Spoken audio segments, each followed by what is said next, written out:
Welcome villagers, to the village hidden in the stories. I am your guide, KAGE, the creator of all the what-ifs you see on this channel, with your suggestions of course.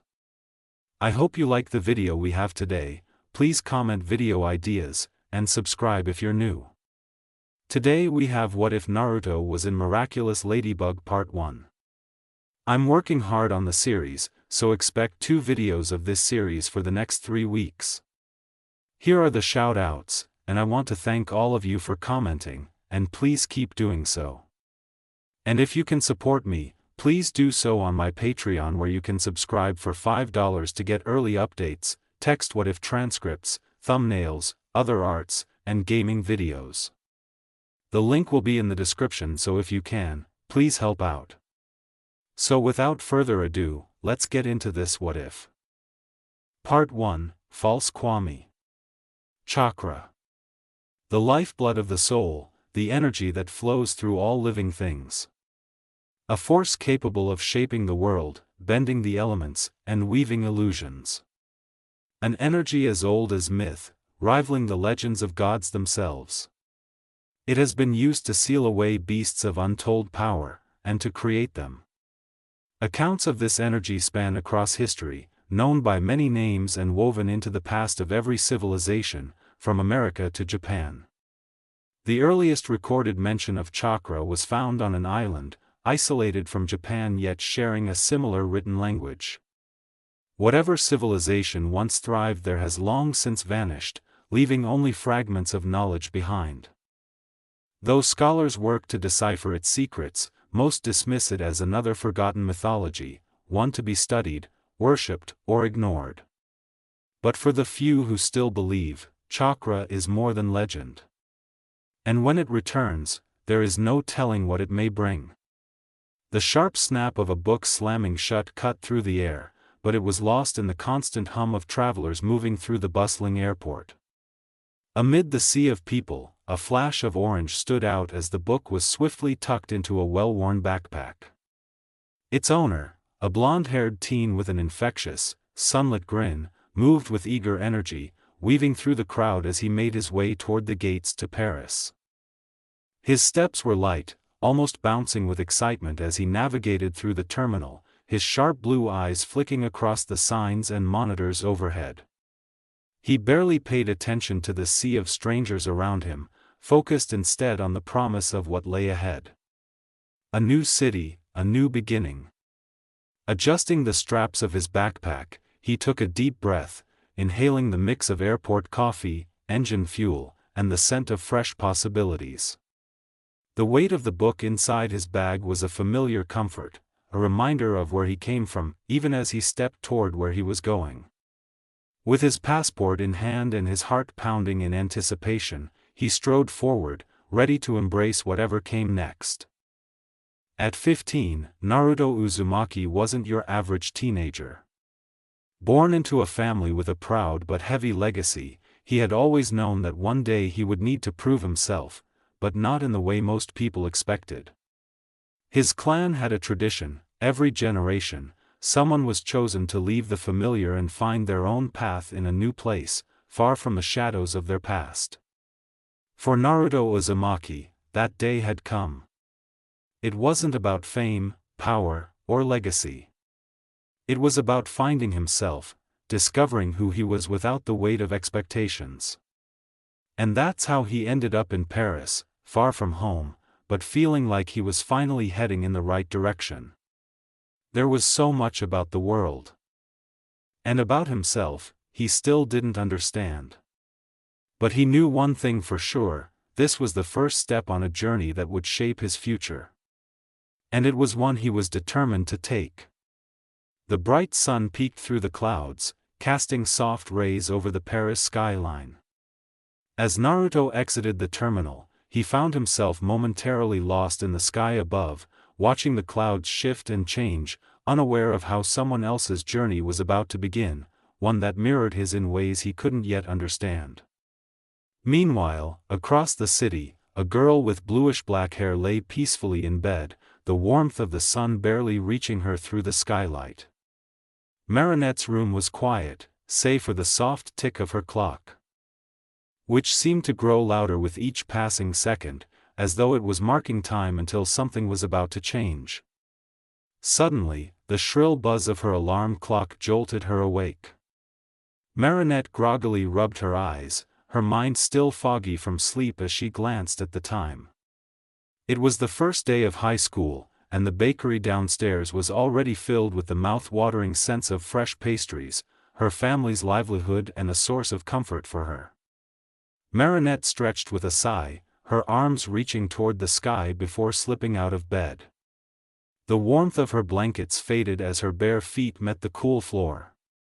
Her morning routine passed in a blur, freshening up, getting dressed, before she opened the attic door leading to the living room below.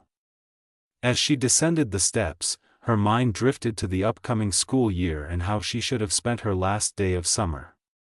In truth, she was glad she had spent most of yesterday indoors. It had been peaceful, uneventful, a rare moment where she hadn't needed to worry about tripping over her own feet or embarrassing herself.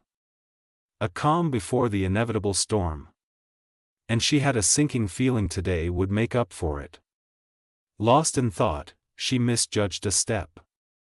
Her foot slipped, and before she could catch herself, she tumbled down the stairs in a flurry of flailing limbs and startled yelps. She landed with an unceremonious thud against the wooden floor. Face pressed against the cool surface, she let out a muffled groan.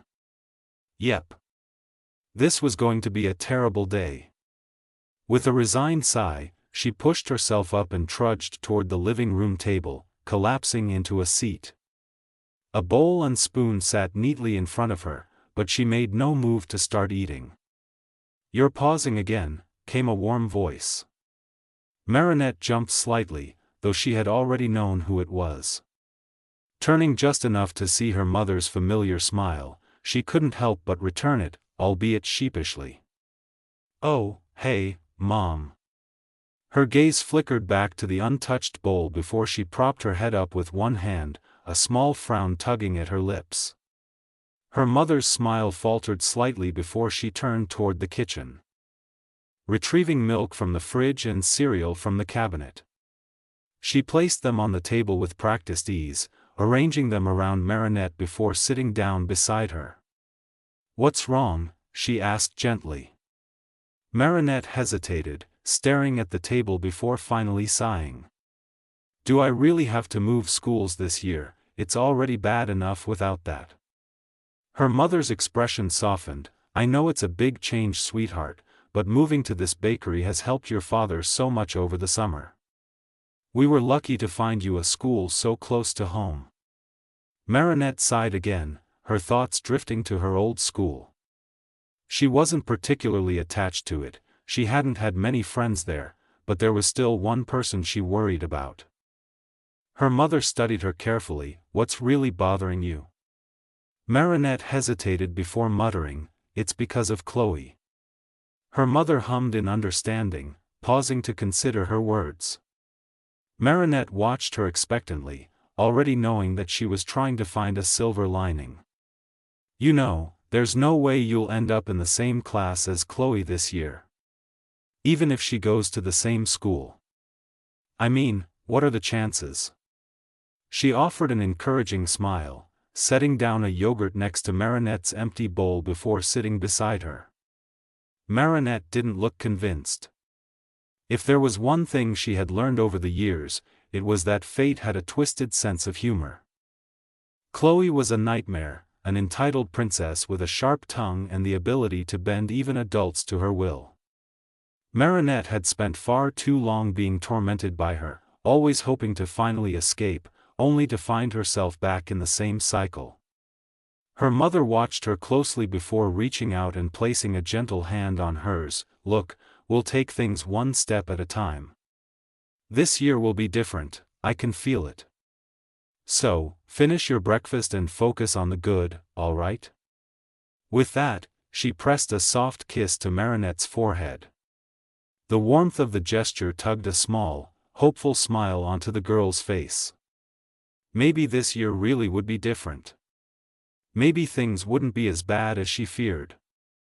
"Oh, and your father and I have something for you before you leave." Before Marinette could ask what it was, her mother was already walking away, leaving her to prepare her breakfast. Unfortunately, fate decided to remind her who she was. In the span of 5 seconds, the milk tipped over, the spoon slipped from her fingers and shot into the cereal box, knocking it over, which in turn landed on the yogurt, sending it straight into the trash bin. Marinette stared at the mess in utter defeat. Maybe she had been right the first time. This was going to be a terrible day. Marinette groaned as she wiped up the spilled milk, grumbling under her breath. Yep. Definitely a terrible day. Just as she was about to dump the soggy napkins in the trash, her father's cheerful voice boomed from the bakery. "Marinette, come down here for a second." She sighed, half expecting another chore before she could even eat breakfast, but as she stepped into the bakery, the warm scent of fresh pastries wrapped around her like a comforting blanket. The display cases were already filled with golden croissants, fruit-filled tarts, and, of course, their signature macarons. Her father, Tom, stood behind the counter, his ever-present smile lighting up his face.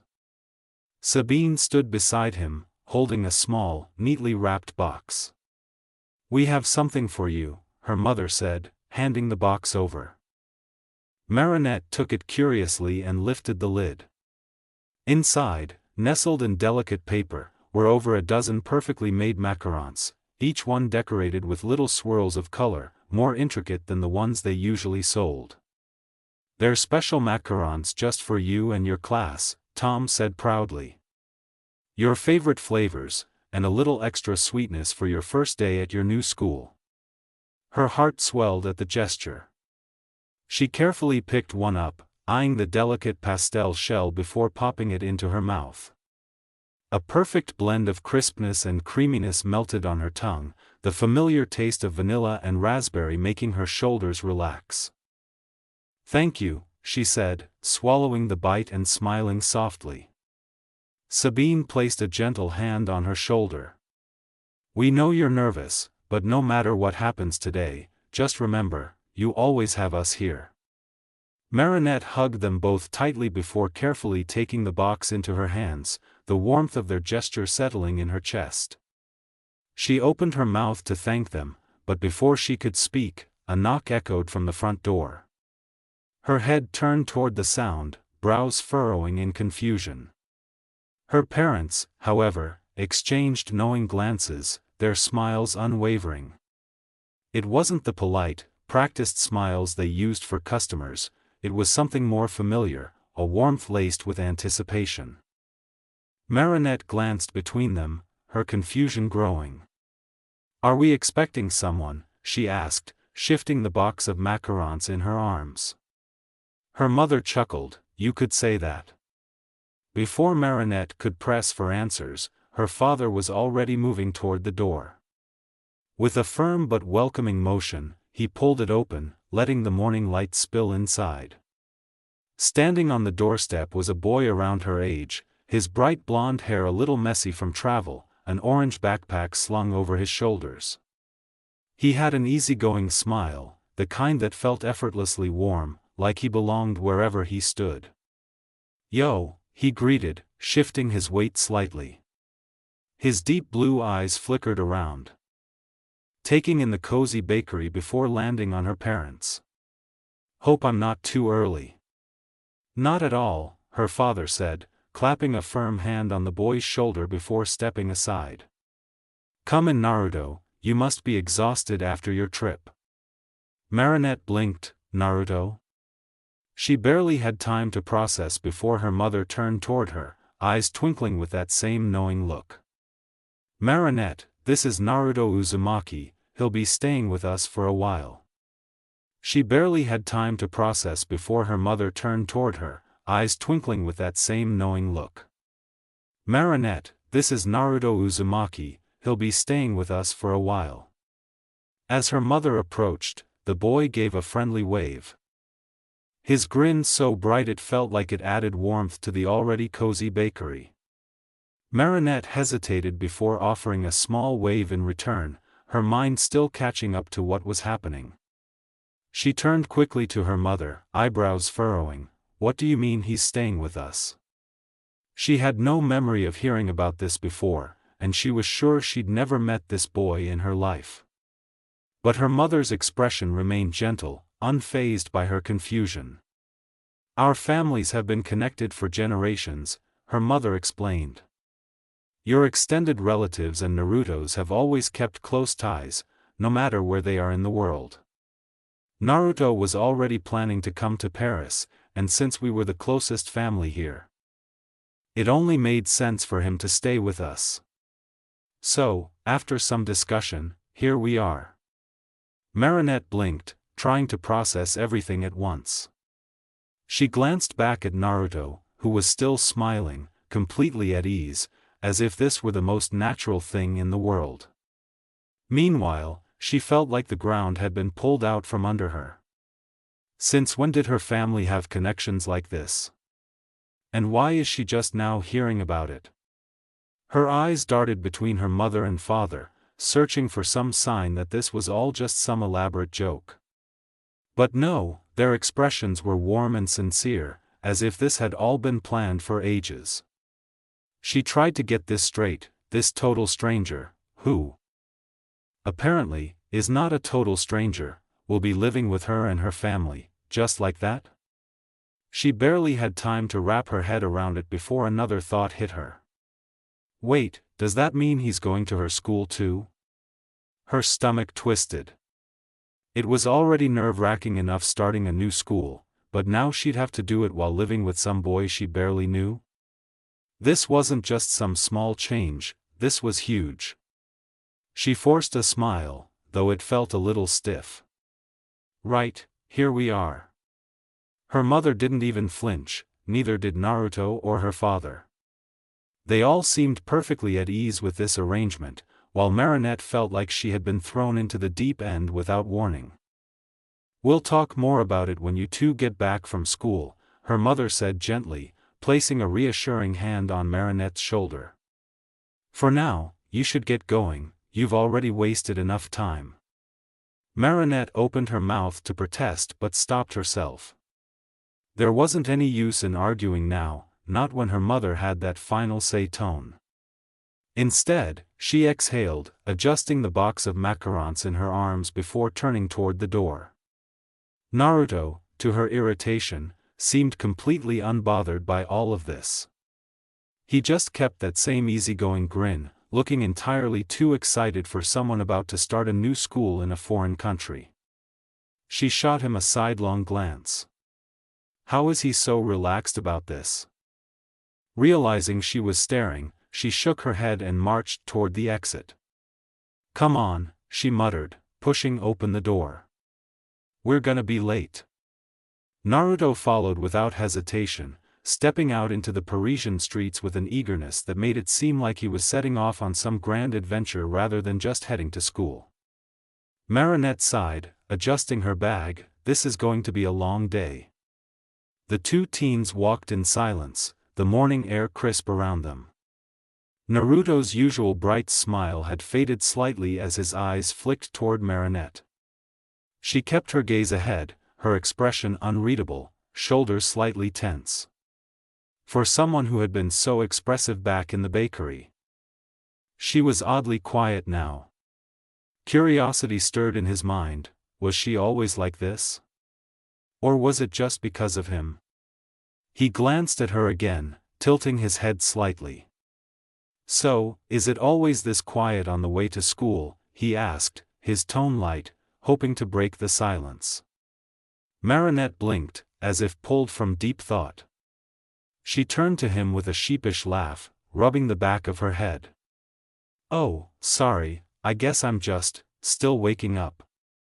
Naruto hummed, unconvinced, but let it slide. "Fair enough," he said with a shrug. "Mornings can be rough." They kept walking, the streets of Paris bustling with life as shops opened and people hurried to work. Naruto took it all in, the architecture, the energy, the way the city seemed to breathe around them. It was so different from home, yet he couldn't help but feel a small spark of excitement at the unfamiliarity. "So, what's this school like?" he asked, shoving his hands into his pockets. Marinette pursed her lips. Well, it's a school," she said with a half-smile. "To be honest, it's my first year here too, so I wouldn't know." Naruto chuckled. "Then why does it seem like you're so gloomy?" Marinette groaned dramatically. "You have no idea." He grinned at that, his curiosity piqued even more. Something told him that this school, much like everything else in Paris, was going to be a lot more interesting than he expected. As they rounded the last corner, the towering gates of College François Dupont came into view. Naruto let out a low whistle. "Well," he said, stretching his arms behind his head. "Guess it's time to see what this place is all about." Before they could move on to the next street, a sharp honk blared through the air, tires screeching. Naruto's head snapped to the side, his instincts kicking in as he spotted an elderly man stepping into the street, right in the path of an oncoming car. Before he could react, Marinette was already moving. "Watch out," she cried, dashing forward. She grabbed the old man by the arm and yanked him back just in time, both of them stumbling onto the sidewalk. The car sped past, the driver oblivious to the near miss. Naruto exhaled, his body still tensed as if prepared to jump in. His eyes flickered to Marinette, impressed by how fast she had acted. The old man steadied himself, adjusting his orange-tan shirt before giving them both a warm, knowing smile. "Ah, quick reflexes. You have a good heart, young lady." Marinette, still shaken, let out a nervous laugh. I just did what anyone would do." Naruto tilted his head. "Not everyone would." The old man turned to Naruto, his gaze lingering on him for a moment longer than expected. There was something in his eyes, an assessment, as if he were seeing something deeper than just a teenage boy. Naruto shifted slightly under the stare, feeling something stir inside him, but before he could place it, Marinette gasped. "The macaroons." She looked down to see the box had slipped from her grasp in the commotion, the delicate pastries scattered across the sidewalk. Naruto blinked, then let out a small chuckle. "Guess that's one way to share them." Marinette groaned, slumping forward. "This is officially the worst day ever." Naruto blinked at that, wondering almost if he was some part of that. The old man chuckled softly but said nothing. Instead, his fingers subtly moved behind his back. Unseen by either teen, he slipped something small into Marinette's open bag. A decision had been made. The two took time before going into the school. Naruto helped Marinette clean up the macaroons from the street, or at least what was left, in hopes that the weird silence between them would end. It didn't. Their one conversation stayed in his mind, as they went through the school in semi-awkward silence. The two stepped inside, weaving through the crowded hallways as students chatted and rushed to their classes. Marinette led the way, already somewhat familiar with the layout after orientation, while Naruto followed, his gaze darting around, taking in every detail. Eventually, they arrived at their classroom. Marinette hesitated for a brief second before pushing open the door. Inside, students were already settling in, chatting among themselves. Naruto immediately felt the shift in energy, the nervous excitement of a new school year. At the front of the room, their teacher, Miss Bustier, smiled warmly at the new arrivals. "Ah, you must be Marinette and Naruto. Welcome, why don't you introduce yourselves to the class?" Marinette stiffened at the sudden attention, her nerves getting the better of her. Naruto, on the other hand, stepped forward without hesitation, flashing his signature grin. "Hey, I'm Naruto Uzumaki. I just got to Paris, and I'm looking forward to getting to know all of you." His voice was bright and confident, immediately grabbing the class's attention. Whispers broke out among the students, some intrigued by the newcomer's enthusiasm, others surprised by his natural confidence. Miss Bustier nodded approvingly before turning to Marinette. Marinette gulped, hi, I'm Marinette de Paincheng. Yeah, I'm really happy to be here. She quickly tried to make herself look smaller, possibly hoping no one noticed her.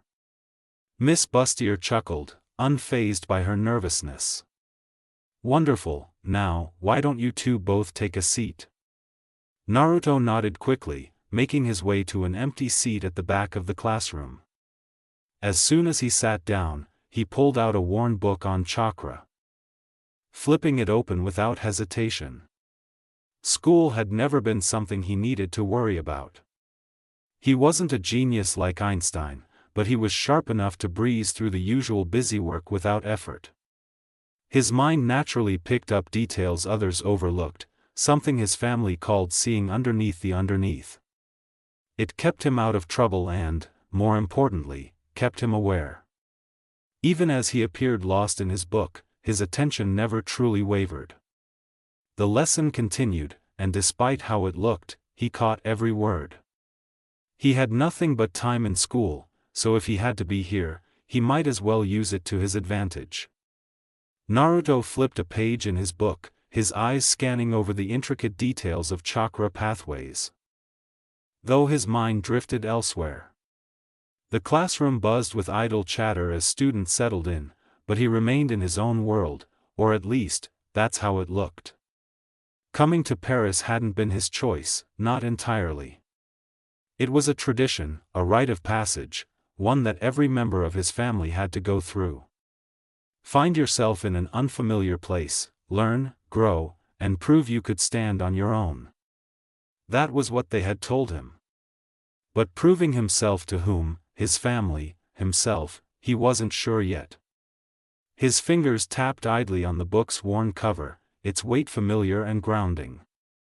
This book wasn't something just anyone could read, it required a deep understanding, a trained perception. Naruto had both. While the teacher's voice droned on about class rules, he let himself slip into a state of heightened awareness, picking up everything without appearing to. The girl 2 seats ahead of him, Marinette, if he remembered correctly, kept fidgeting, stealing nervous glances at a blonde kid who had just walked in late. The boy, Adrien, had a carefully controlled expression, like someone used to wearing masks. Chloe, the loud one, had immediately started acting possessive over him, her tone dripping with superiority. Naruto turned a page, not looking up. He could hear the scrape of a chair against the floor, the shifting weight of students leaning on their desks, the hesitation in voices before someone asked a question. Even the rhythmic tapping of a pen 3 seats to his left. It was all information, pieces of a puzzle that painted a clear picture of the people around him. Beneath the surface, he was mapping them out, who they were, what they wanted, what they feared. Still, none of that mattered right now. His grip on his book tightened slightly. He had come here to find himself. But with each passing moment, he wondered, was he really getting closer to that answer, or just further away? Naruto's eyes stayed fixed on the page, but the words blurred as his thoughts drifted. What did he really want out of this? His family's tradition had sent him here to grow, to find his own path. But the idea of simply blending into school life, of going through the motions just to say he did it, felt wrong. He didn't want to just be here, he wanted to experience it. Adventure. That's what he wanted. That's what had always called to him, what had always made his heart race. He wasn't content sitting still, waiting for something to happen. He wanted to explore, to see things no one else had, to uncover mysteries hidden beneath the surface of the world. His fingers absent-mindedly traced the edge of his book, the texture of the pages grounding him. There had to be more to Paris than just school. More than just routines and lessons that he could already figure out with minimal effort. The city had history, secrets, stories woven into its very foundations. He had already seen glimpses of it, like the old man from earlier, the way his sharp eyes had lingered on Naruto, considering something before dismissing it. It was subtle, but Naruto had caught it. That man had been more than he seemed. And then there was Marinette. She had seemed so flustered this morning, yet she had been the first to act when the old man was in danger. There was something about her, something just beneath the surface, like an unfinished puzzle waiting to be solved. His lips curled slightly. Maybe this wouldn't be so boring after all. If nothing else, he'd make sure of that. With that thought, Naruto finally let his focus return to the book in front of him, the familiar comfort of chakra theory settling his restless mind, for now. But adventure was out there, and he would find it. The rest of the class passed in a blur, with Naruto getting called on a few times. Each time, he answered effortlessly, his sharp mind picking up on details even when it looked like he wasn't paying attention. But what had truly caught his interest wasn't the lesson, it was the way a girl named Chloe had tormented Marinette. It wasn't anything outright cruel, but the way she carried herself, the way Marinette shrank under her words, it was clear this wasn't new. Naruto had seen enough to recognize the pattern. The way Chloe spoke with complete confidence, as if she owned the space around her, while Marinette looked like she was used to enduring rather than fighting back. His hands tightened around his book. He wanted to step in, to say something, but would that actually help? He was still just a stranger in Marinette's life, someone who had appeared out of nowhere that morning. If he interfered now, would it just make things worse for her? Would Chloe only double down later when he wasn't around? Naruto exhaled quietly, forcing himself to let it go, for now. As the final bell rang, he shut his book and stood, slinging his bag over his shoulder. The day was over, but his plans were just beginning. He wasn't going straight home. He had already decided what he wanted, to explore, to experience Paris for himself. There was something about this city, something hidden beneath the surface. He could feel it. And if adventure wasn't going to come to him, then he would go find it. With that thought, Naruto made his way toward the exit, ready to see just what Paris had to offer. Naruto stepped out of the school and into the streets of Paris, taking a deep breath as the cool afternoon air filled his lungs.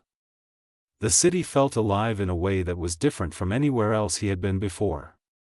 The blend of voices, the scent of fresh pastries drifting from cafes, the distant hum of traffic, it was all so vibrant. A small grin tugged at his lips as he adjusted his bag and started walking, letting his feet take him wherever they wanted. He had no destination, no plan, that was the best part. The streets twisted and turned, leading him past towering cathedrals, sprawling parks, and bustling markets. He watched street performers juggle and play music while children laughed and chased after pigeons.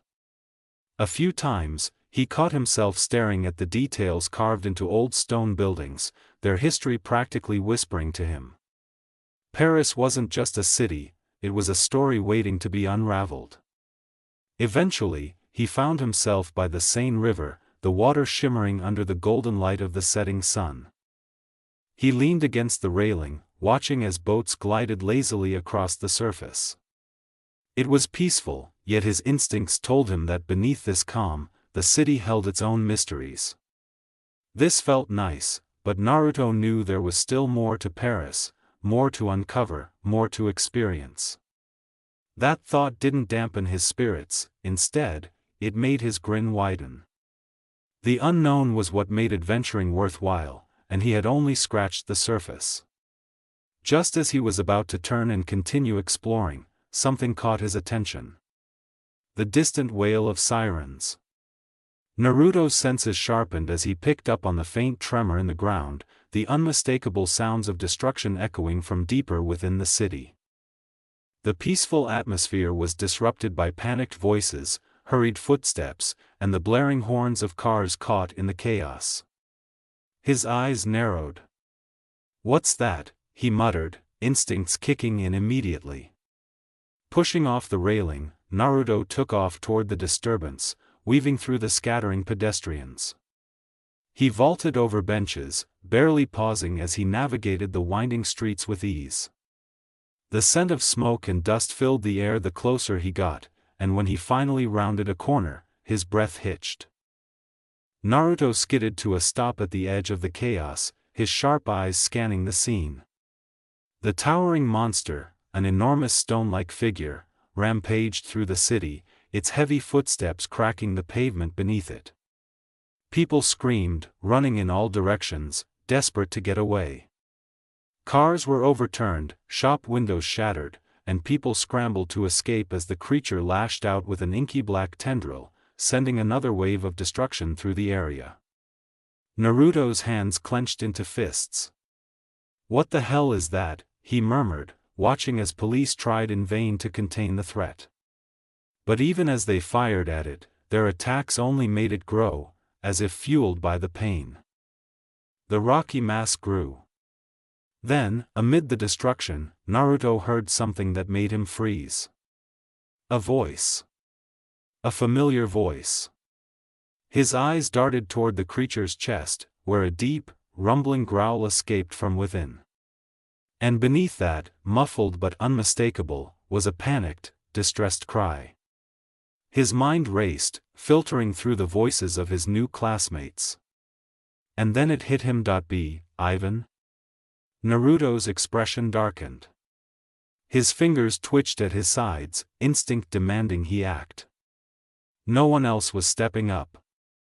The police were useless, their attacks passing right through as if the monster wasn't even solid. People were too busy running to notice the real problem. Naruto exhaled. If no one else was going to do something, then he would. With a determined gleam in his eye, Naruto took a small step back, his heart pounding with a mix of excitement and instinct. He hadn't expected to do anything more than explore Paris and find himself, but deep down, he knew this was why he had been drawn here.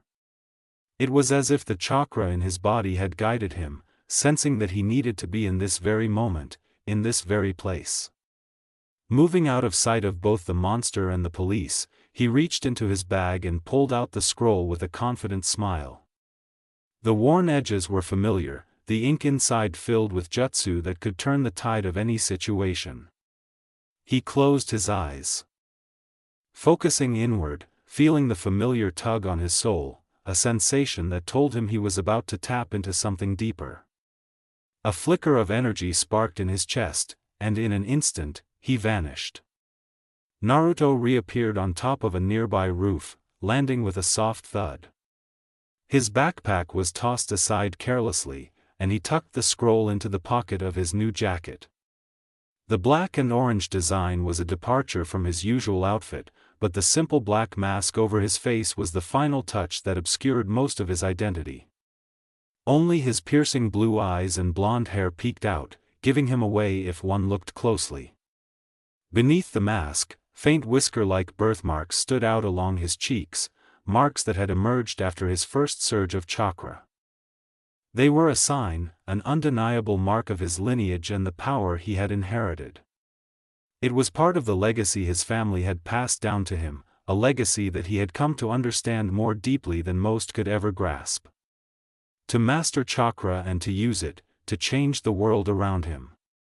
That is the second goal, given to him by his clan, aside from his earlier rite of passage. But Naruto knew he was still far from the point where he could pass that power on to others. Not yet, he wouldn't be able to do such a thing for a while, and so far reading from his book hadn't done anything. Naruto shook his head, pushing aside his thoughts. There was no point in waiting anymore, he had to figure out exactly what had happened to Ivan. That voice coming from the rock-covered giant was undeniably his classmate's. Even though they'd only just met, Naruto had already picked up on certain things. Ivan could be rough around the edges, not a bully but someone who refused to be disrespected. That didn't make him a villain, far from it. Something else had to be going on. His thoughts were cut short as Ivan continued his rampage, now turning his destructive force on nearby buildings. And somehow, in the short time Naruto had been observing, he'd grown even larger. That was another problem. Still, no one had come to stop him. No heroes, no backup.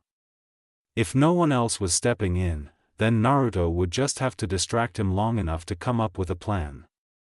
With that thought, he jumped from the rooftop, chakra surging into his legs to absorb the impact as he landed on the street below.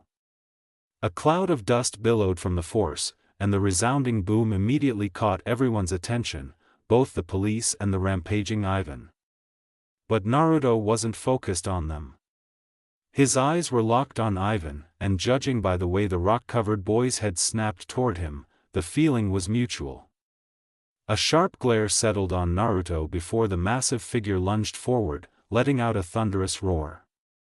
A grin tugged at Naruto's lips. Good. He had his attention. Ivan charged, swinging a massive fist straight at Naruto. The blonde sidestepped effortlessly, flipping away just as another punch slammed into the pavement, sending crack spiderwebbing through the ground.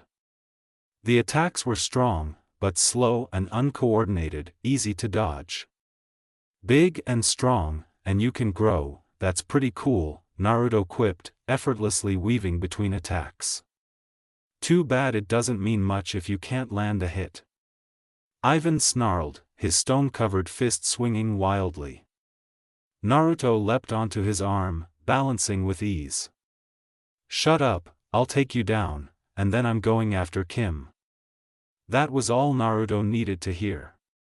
So Ivan was still in there, but this power, whatever it was corrupting him. Another attack came, this one slamming into the pavement with enough force to split the ground apart. Naruto flipped away, landing lightly on his feet as debris scattered around him. You know, he muttered, glancing at the destruction around them, maybe we should take this somewhere less breakable. His sharp eyes darted around, scanning for a better location. Then they landed on the football stadium in the distance. Perfect. Reaching into his pouch, Naruto pulled out a kunai and flicked it toward Ivan. It bounced harmlessly off the rock-like surface with a metallic clink, but it did exactly what Naruto wanted, it got Ivan's attention. Hey, big guy, he called out, smirking beneath his mask. Let's take this somewhere with a little more room. Try and keep up. Without another word, he turned and sprinted toward the stadium. With a furious roar, Ivan barreled after him, just as planned. Naruto weaved through the streets, making sure Ivan was following closely but not getting close enough to land a hit.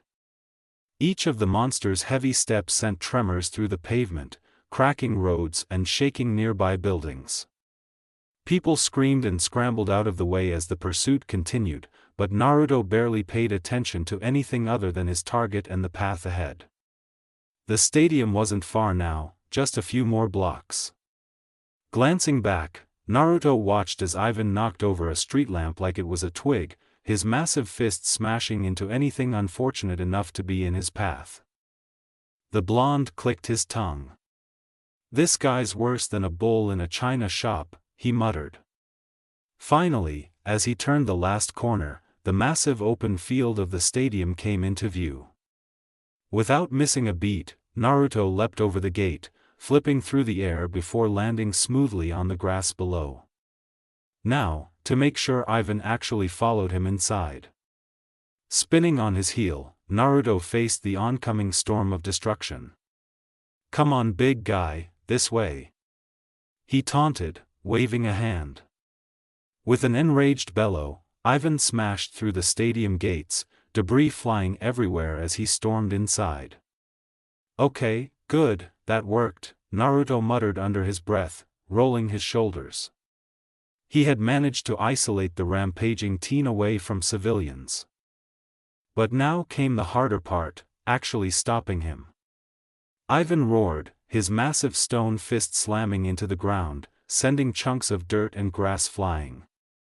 Naruto dodged with ease, flipping backward before landing lightly on his feet. "Wow, you're really into this, huh?" Naruto remarked, tilting his head. "What, did Kim insult your rock collection or something?" Ivan let out another furious growl. "He laughed at me." Naruto raised a brow. That was, oddly specific, and somewhat childish. There was probably more to it. But it told him one thing: Ivan's emotions were being played with. Something was making his anger spiral out of control. "Alright, I get it, that guy can be a bit of a pain," Naruto said, dodging another heavy punch. "But is turning into a giant rock monster and wrecking the city really gonna make you feel better?" "Shut up," Ivan roared, swinging again. Naruto ducked under the attack, sliding across the ground before flipping onto a nearby goalpost, crouching on top of it. "Man, you really like smashing things," Naruto stated with a grin. "Ever thought about taking up demolition as a hobby?" Ivan's enraged eyes locked onto him, the corruption keeping him too far gone to process Naruto's words. The blonde sighed. "Yeah, didn't think that'd work. Guess I'll just have to knock some sense into you the hard way." His hands clenched into fists as he prepared himself. Time to end this. Naruto didn't attack directly. Instead, he channeled chakra into his hands, matching Ivan's raw strength while ensuring not a single blow actually landed on him. But beyond that, he remained on the defensive. Ivan's power made a direct assault risky. Punching a living mountain that only grew stronger with each hit would do nothing but make things worse. So, Naruto adapted. Rather than meeting force with force, he used Ivan's own momentum against him, expertly redirecting each strike. Every wild swing was deflected, every stomp thrown off balance. Bit by bit, he kept the rampaging giant contained, preventing him from causing further destruction. It was a battle of patience and precision. Naruto knew he couldn't afford to slip up, not when the wrong move could turn the entire situation against him.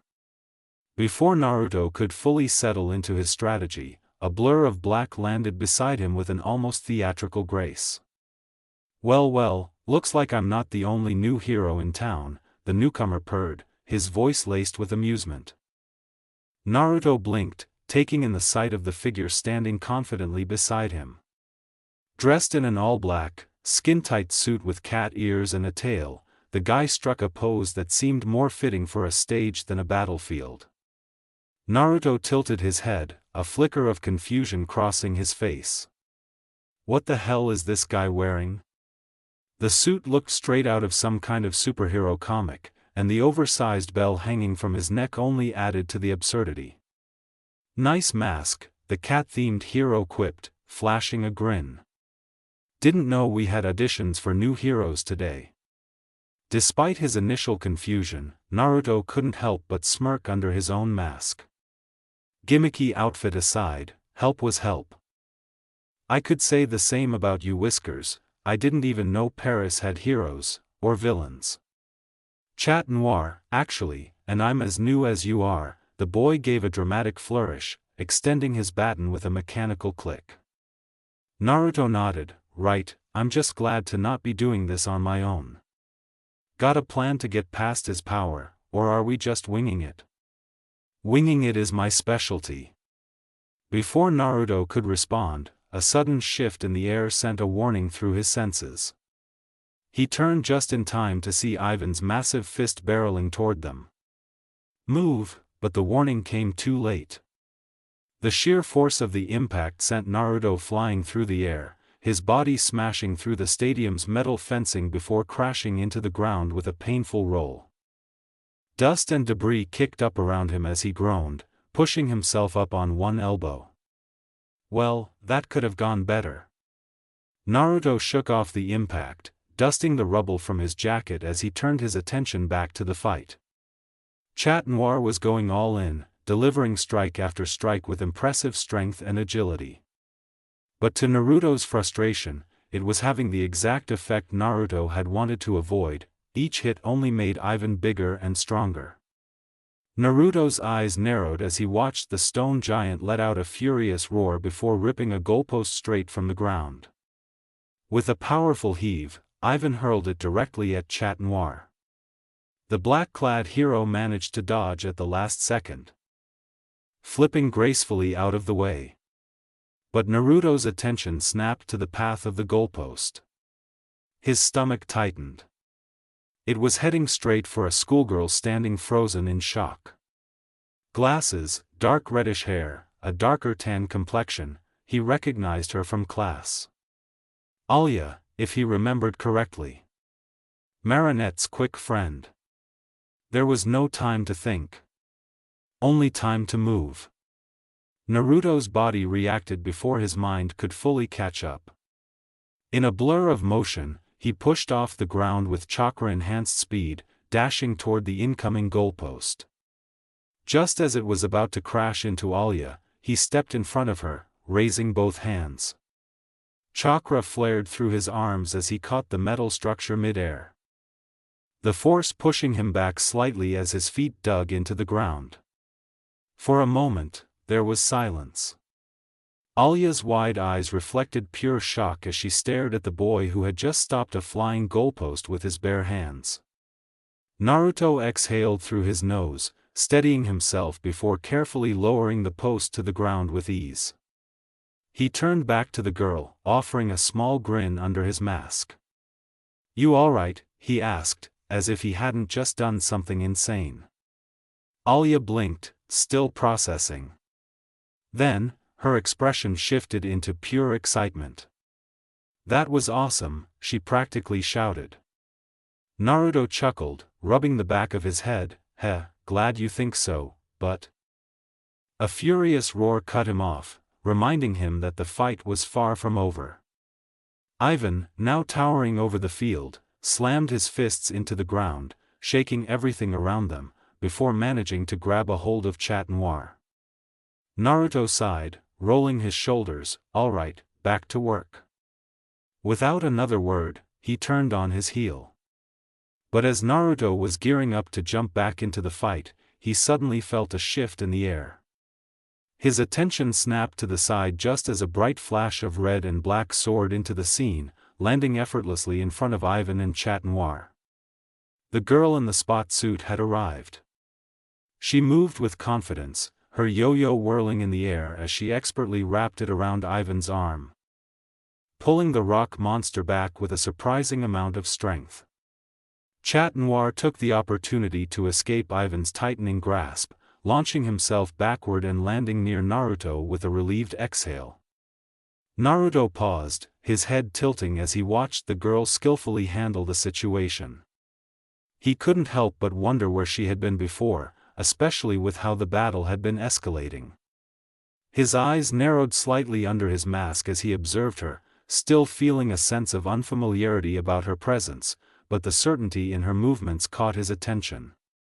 She looked back at Noir, who had just gotten free, before turning to face Naruto, her posture a little more relaxed now that they were on equal ground. "I must say, thank you for stepping in. We're all new to this, but I'm still a bit concerned. If I hadn't seen you save that girl, I probably would still be standing here, scared for my life." Naruto smiled, though it was hidden by his mask. He gave a casual shrug. "It was nothing. But now we've got a team, and that should be enough to stop him." "Okay, then you two love birds," came the voice of Noir. Naruto and the Pico-doted girl turned to the cat-themed hero, both eyeing him with a small blush. "Let's get back to the fight, can't leave him waiting." Chat moved to rush back in, but he was quickly stopped by Naruto appearing right in front of him. "Not happening. We need a plan and quick. Haven't you noticed how he grows each time you punch him?" Noir shrugged before looking to Ivan, who was still trying to get up. "Okay, then what do we do?" The polka-dotted girl tapped her chin, eyes narrowing in thought. "We need to find the Akuma and capture it," she said, her tone sure. Naruto raised an eyebrow. completely confused. The what now? She turned to him, her expression softening a little. The Akuma. It's the dark butterfly that's causing Ivan to act like this. My kwami told me that the Akuma's the source of all this. If we capture it, we can free Ivan. Naruto blinked, still a bit confused. So, wait, you're telling me there's a butterfly controlling him? His tone was skeptical, and it was clear that the concept was something entirely foreign to him. Yes, the girl replied, nodding firmly. It's like a curse. The Akuma possesses people and turns them into supervillains. We need to catch it before Ivan gets hurt anymore. Naruto was silent for a moment, trying to process what she'd just said. A butterfly, and a little kwami. He shook his head, completely lost.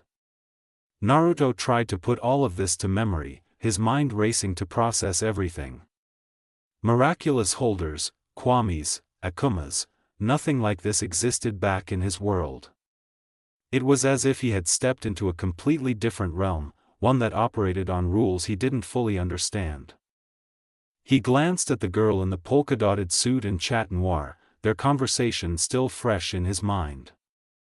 She had a kwami, a little magical companion, and together they fought against dark butterflies that turned people into villains. It sounded like something out of a storybook, yet here he was, witnessing it firsthand. Naruto rubbed the back of his neck, trying to shake off the sense of confusion. He had always been someone who adapted quickly, but this was unlike anything he had faced before. But to be honest, he had never had to fight a villain before either. The blonde's attention was suddenly snapped back to the conversation when Ladybug stared at him, a confused expression crossing her face. It was as if she had just realized something important. Once she saw he was paying attention again, she spoke up. You don't have a kwami, do you? You told us about having a partner when all this started, about knowing what was going on and why it was happening, but you seem to be in the dark. Naruto nodded, not trying to hide his confusion. Yeah, I'm not a miraculous holder, is that what you said? Ladybug nodded, confirming his suspicion. Yeah, I'm not that. I wasn't expecting to use my abilities to fight villains, especially not on my first day here. He scratched the back of his head, a little embarrassed. Chat Noir, never one to let something slide, chimed in. Then how did you catch that goal? It was huge. Naruto shrugged nonchalantly. I have my own skills, he replied bluntly, not wanting to dive too deep into how exactly he managed to pull that off. Ladybug and Chat Noir exchanged a look, both clearly still trying to figure him out. Naruto was sure they were wondering how someone without a kwami was able to do the things he had. But for now, he had no intention of explaining his abilities. He wasn't sure how they'd react, and he didn't exactly trust them with that information yet. What mattered right now was the battle at hand. If we don't have a plan, we might as well use our powers, Chat Noir declared, snapping Naruto out of his thoughts. He raised his fist with a confident smirk. Before anyone could stop him, he shouted, Cataclysm. A swirling ball of black energy formed in his palm. Without hesitation, he pressed his hand against the goalpost. With a loud crack, the structure crumbled into dust. Chat Noir blinked at the destruction, while Naruto stared, eyes wide. That was a serious power, instant destruction on contact, a bit overboard though. Then, a grin spread across Chat Noir's face as confidence radiated from him. He turned to face Ivan, flexing his fingers. My kwami wasn't kidding, I really can destroy anything I touch. Before anyone could stop him, he charged at Ivan, who had just regained his footing. But as soon as Chat Noir went in for an attack, nothing happened. Ivan barely flinched before swatting him aside like a fly. Chat groaned as he hit the ground, rubbing his head. Why didn't that work? The polka-dotted heroine let out an exasperated sigh, arms crossed as she glared at him. Did your kwami even explain how your power works? Noir blinked up at her.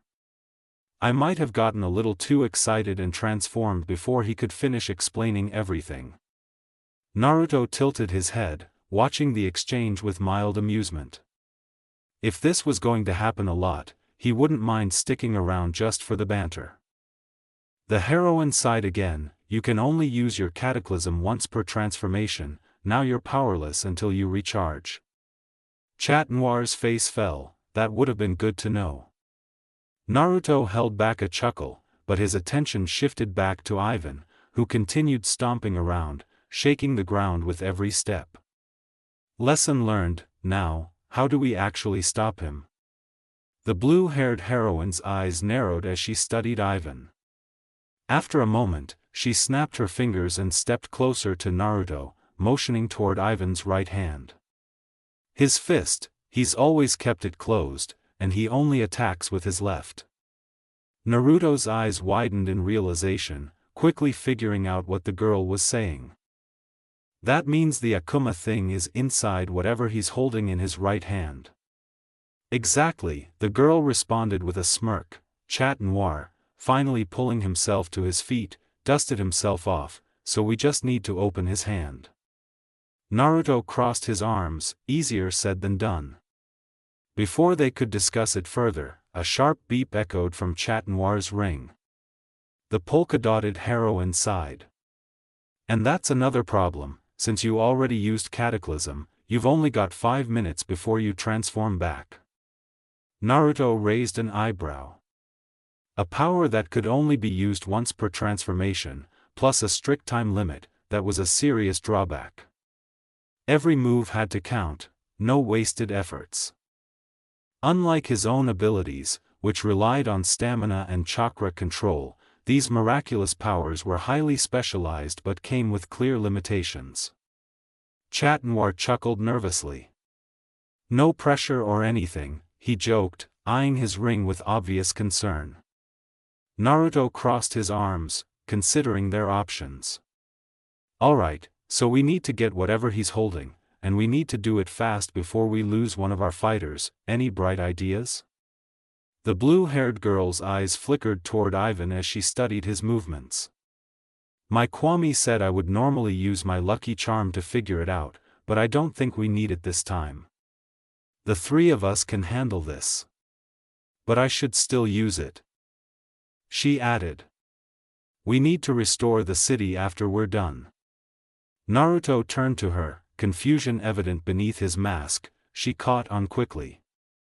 Oh right, you don't know my powers, she explained. My lucky charm lets me create an object that helps us win. And once we purify the Akuma, I can use it to reverse any damage Ivan caused. Naruto nodded, storing that info for later. Alright, so what's the plan? The girl smiled. Easy, here's what we're going to do. That was the last thing Naruto heard before he and Noir were suddenly thrown straight into Ivan's grasp. Naruto's mind raced as he found himself gripped tightly in Ivan's massive hand. The sensation of being at the mercy of this huge, rock-like power was different. He wasn't used to being held like this. Being out of control was an feeling. His instincts told him to escape, to slip out of Ivan's hold, but the pressure was intense. But just as he was starting to think about his next move, a loud crack split the air, drawing his attention. The heroine, quick, focused, had moved in with precision, shattering the object Ivan had dropped when catching the other two heroes. It was all over in an instant, one quick strike, and the battle was on the verge of being won. Naruto blinked, genuinely impressed. Not only had she acted fast, but she'd also anticipated the best way to take the object out of play completely. The girl's quick thinking made him realize how much there was to learn, but the girl, even with her being as new as he was a natural. It wasn't just raw power or speed that mattered, it was the ability to think on your feet, to use the situation to your advantage, and to act without hesitation. Ivan's grip began to loosen and his power faltered. Naruto felt a wave of respect for his new partner. She didn't need to think twice or hesitate, she just acted.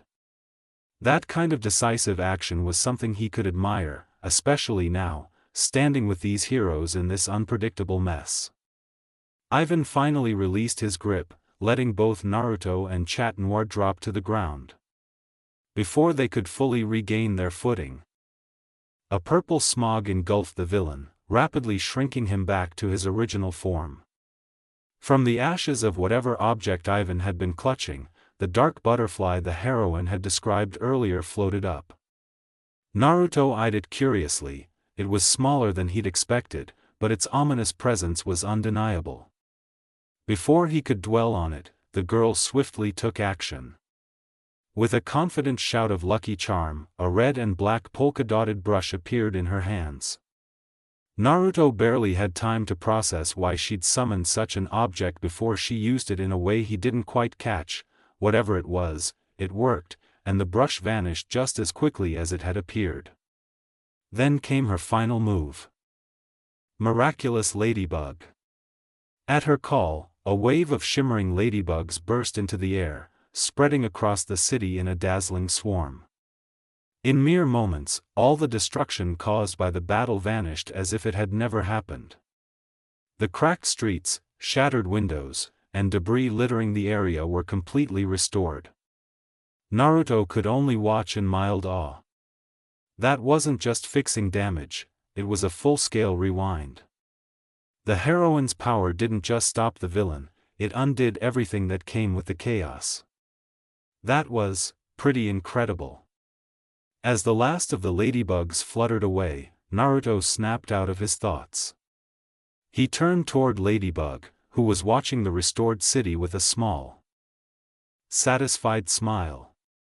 Phew, the blue-haired heroine sighed, letting her shoulders relax. That was close. Naruto crossed his arms, watching the whole process with interest. So that's how you do it, he had to admit. As chaotic as this whole fight had been, she handled herself well. Quick thinking, fast reflexes, she wasn't just some girl in a flashy costume. Noir, now leaning against a nearby lamppost to catch his breath, gave a lazy grin. And that, my friend, is how we save Paris. Naruto huffed a small laugh but nodded, not bad for our first day. He turned to his other partner, his expression thoughtful. You knew exactly what to do from start to finish, guess that means you're the leader of this team. Huh? The girl blinked at him, surprised by the comment. I wouldn't say that, she stammered, rubbing the back of her neck. I just figured things out as we went. Naruto smirked under his mask. Yeah, well, you figured them out pretty fast. Without thinking, the three of them raised their fists, meeting in the middle for a fist bump. It was instinctual, natural, like they had been doing this for years rather than just the first time. Noir grinned but quickly glanced at his ring as another beep echoed through the air. His eyes widened slightly before he stepped back. Alright, partners, I'd love to stay and chat, but I'm running out of time. Gotta go before I turn back into a pumpkin. With a playful salute, he turned and dashed off, disappearing into the streets of Paris. Naruto watched him go before turning back to girl dressed like a ladybug, who was crouched down, picking up a crumpled piece of paper from the broken remains of whatever Ivan had been holding. She unfolded it, her eyes scanning the contents, but she didn't say anything about what was written. Instead, she looked at Ivan, who was still sitting on the ground, dazed from everything that had just happened. His breathing was still heavy, his expression filled with confusion and a hint of shame. The heroine gave him a kind smile and placed a reassuring hand on his shoulder. Hey, don't let this get to you. Okay? You were upset, and someone took advantage of that. But you're not a bad guy, Ivan. He blinked up at her, clearly still processing everything, but after a moment, he nodded. Yeah, I guess I just got carried away, but how do you know my name? The girl didn't answer. Naruto watched the exchange silently, taking note of how easily she handled the situation. She wasn't just quick thinking in battle, she also knew how to talk to people, how to calm them down. It was impressive. Before Ivan could say anything else, footsteps rushed toward them. Wow, that was amazing. Naruto turned to see the same girl he had saved earlier, Alya, holding up her phone and recording them with pure excitement in her eyes. This is insane. Paris has actual superheroes now, and I got the whole thing on camera.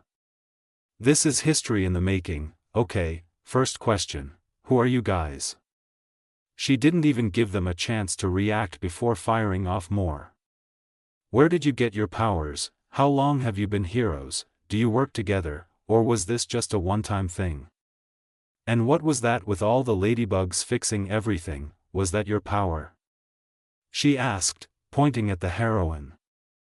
The girl blinked, overwhelmed for a second, before managing a sheepish smile. Naruto chuckled under his mask. She was quick in battle, but this was definitely new territory for her. Alya leaned in, come on. Come on, Paris needs to know. That seemed to snap the heroine back to reality. She squared her shoulders and took a deep breath. All right, my name is. She hesitated for a second, then her face lit up as if she just had an idea. Ladybug, you can call me Ladybug. Alya gasped, Ladybug, I love it, it fits so well. Then she turned her attention to Naruto, phone still recording. And what about you, what's your hero name? Naruto blinked. Right, he was just kind of thrown into this whole hero thing, he hadn't even thought about what he should call himself. His mind raced for something simple. Something that felt right. Then it hit him. Hokage, he said, the name rolling off his tongue with confidence. Or Fire Shadow, if you prefer. Ladybug gave him a curious glance at the name, but Alya grinned. Hokage, sounds powerful, and mysterious. You guys are gonna be huge. Naruto smirked a bit under his mask. He had to admit, it did have a nice ring to it. Ladybug turned to Naruto, giving him a small smile. Well, Hokage, I guess this is where we split for now. Naruto nodded. Yeah, seems like it. Noir had already disappeared, slipping away before he ran out of time. Now it was just the two of them left standing there as Alya continued excitedly reviewing her footage. Ladybug glanced back at Ivan, who was still looking down at the note he had held before being akumatized. She put a reassuring hand on his shoulder. Remember, don't let this get to you too much, okay? You're stronger than what anyone else says about you. Ivan looked up, surprised, before nodding slowly. Thanks. Ladybug then turned back to Naruto. See you around? Yeah, he said, offering a small nod. See you around, Ladybug. With that, she swung off into the city, disappearing into the Paris skyline, neither of them noticing how the Akuma had gotten away. Naruto took one last look at the scene before turning on his heel and walking away in the opposite direction. The streets were quieter now, and as he made his way home, he let his mind drift back over everything that had just happened.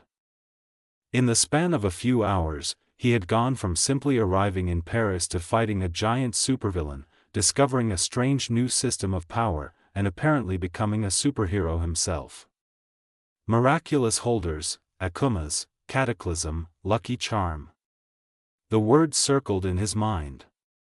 There was a pattern to this, rules he hadn't fully grasped yet. His own abilities were second nature to him, but these miraculous powers had serious limitations, ones that could be dangerous if not understood properly. He would have to learn more. Then there was Ladybug. Quick thinking, strategic, and despite how overwhelmed she had been at first, she had stepped up when it mattered. Not bad at all. A small smirk tugged at the corner of his lips. Yeah, today had been unexpected, but it wasn't bad. As he reached the bakery, Naruto exhaled, pushing his thoughts aside for now. He had plenty of time to figure things out.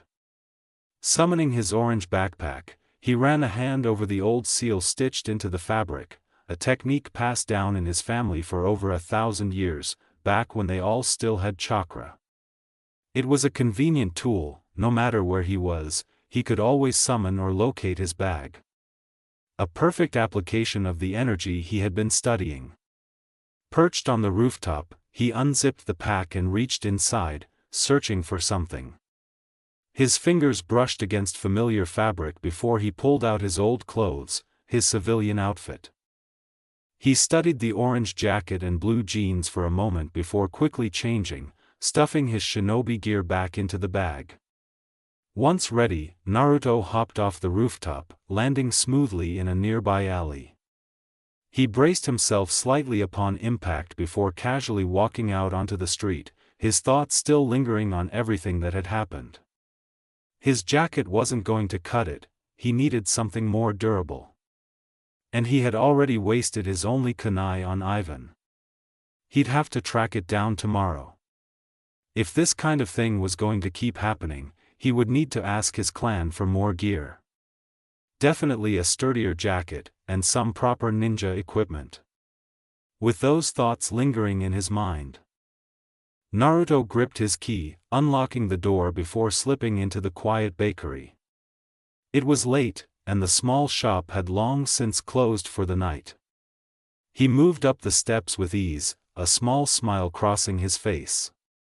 Though he had only been here for a short time, there was already a sense of familiarity in the way he navigated the space, as if he had lived there for years. Just as he reached the door to the apartment, ready to step inside, a familiar voice stopped him in his tracks. A faint ripple of chakra brushed against his senses, making him pause. "You know, I hate it when I sleep for a day, and you go off having a whole battle without me," the voice drawled. "What do you have to say for yourself, Naruto?" Naruto turned slightly, his eye twitching as he caught sight of a familiar form. Kurama. The small, floating ten-tailed fox hovered just above the staircase railing, his fur a deep shade of crimson, eyes glowing with sharp intelligence and a hint of irritation. Despite his reduced size, about as big as a medium-sized dog, his presence was anything but small. Naruto sighed, rubbing the back of his head. "It wasn't exactly planned, you know. I didn't expect to start my first day here with a full-on battle against some giant, rage-fueled dude." Kurama flicked his tails, unimpressed, "And yet, you managed to get yourself right in the middle of it." His sharp eyes narrowed. "You didn't even think to wake me up?" Naruto shrugged, stepping into the apartment and dropping his bag near the door. "You were out cold, not like I could just shake you awake."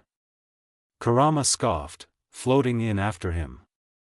"TCH, still should have tried, you're lucky you didn't get yourself killed." Naruto rolled his eyes, "You worry too much." The fox huffed but said nothing more, instead watching as Naruto moved toward his room, his mind already shifting back to the events of the day. He had been thrown into this without warning, but if today proved anything, it was that Paris had its own share of dangers. If this was going to be a regular thing, he needed to be ready. And that meant more than just asking his clan for better gear. He needed to train. Naruto flopped onto his bed with a sigh, rubbing his temples as Kurama floated above him, watching with his usual knowing gaze. "You really are just like your ancestors," the fox muttered, shaking his head. Naruto cracked an eye open, giving Kurama a dry look, "And that's supposed to mean what exactly?" Kurama scoffed, his tails flicking behind him. "Diving headfirst into battles that aren't yours. Getting involved with forces you barely understand. Acting like it's all instinct, you might as well be a reflection of those who came before you." Naruto sat up, crossing his arms. "Yeah, well, it's not like I asked for you to be sealed inside me." His voice held a sharp edge as he continued. "That whole tradition of putting chakra back into the world, that was a cult. I'm lucky I didn't die when my chakra unlocked. Kurama's ears twitched, his expression unreadable for a long moment before he let out a low hum. I won't argue with that. This world isn't ready for chakra, but the force must be brought back. His glowing red eyes locked onto Naruto's. It's been too long since chakra first appeared, and despite the issues with your clan, you have to admit, after everything you saw, they knew what they were doing.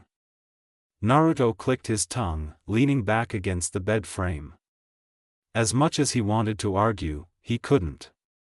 He had seen firsthand what his ancestors were capable of. The sheer control and mastery they had over chakra. Even if he didn't agree with their methods, their results spoke for themselves. Yeah, he muttered begrudgingly. I get what you're saying. Kurama's expression softened slightly, but only for a moment.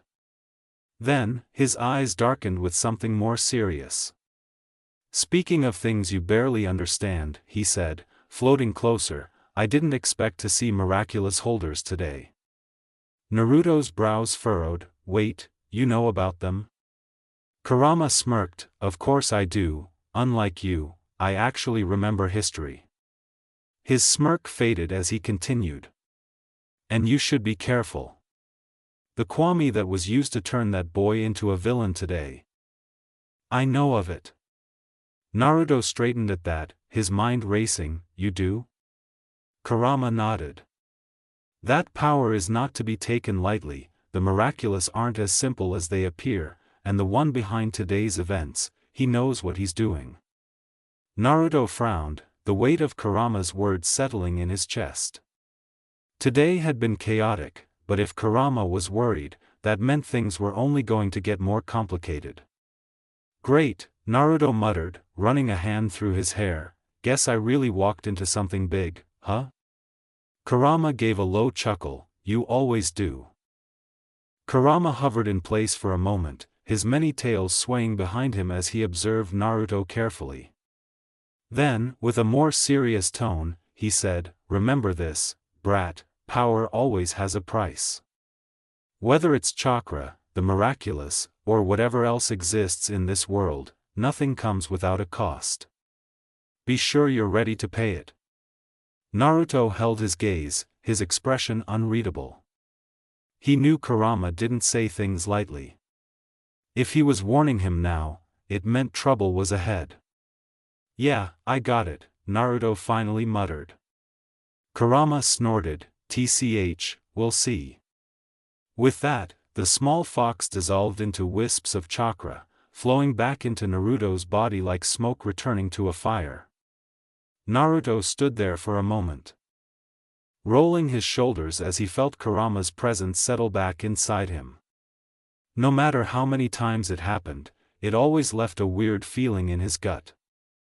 Shaking his head, he turned toward the door, pushing it open and stepping inside the apartment. The warm, familiar scent of baked goods lingered in the air, reminding him of where he was, his temporary home. For now, at least. He sighed, shutting the door behind him. Man, what a first day. Naruto entered living room, the comforting scent of freshly baked goods still lingering in the air. He felt a sense of ease as he stepped further inside, but the events of the day weighed on his mind. It had only been the first day of his arrival. And without the whole miraculous business, he wasn't sure how long he would need to stay here. Sabine and Tom were sitting at the table, talking quietly when he walked in. They stopped as soon as they saw him and smiled warmly. Hey, Naruto, welcome back, Tom greeted, standing up to offer him a seat. Naruto gave a small wave and sat down, his tiredness still lingering. Thanks, it's been an interesting day.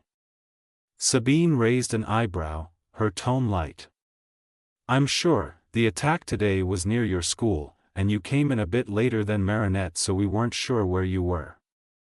Naruto chuckled. Yeah, those 3 new heroes had it covered though, I just laid low until everything was calm. He paused for a second, thinking on if he should tell them the truth or not.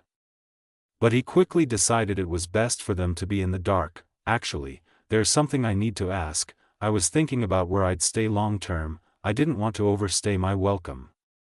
Sabine exchanged a look with Tom before speaking.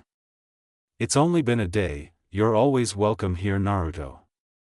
But we've been talking, and we've realized we don't have much space left, with the bakery and everything. Tom nodded. We don't have any extra rooms open right now, so we were thinking, maybe you and Marinette could share a room for now.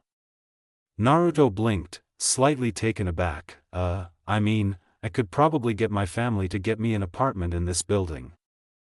If it's more convenient for everyone. Marinette's face instantly flushed, and she looked towards her parents still flustered.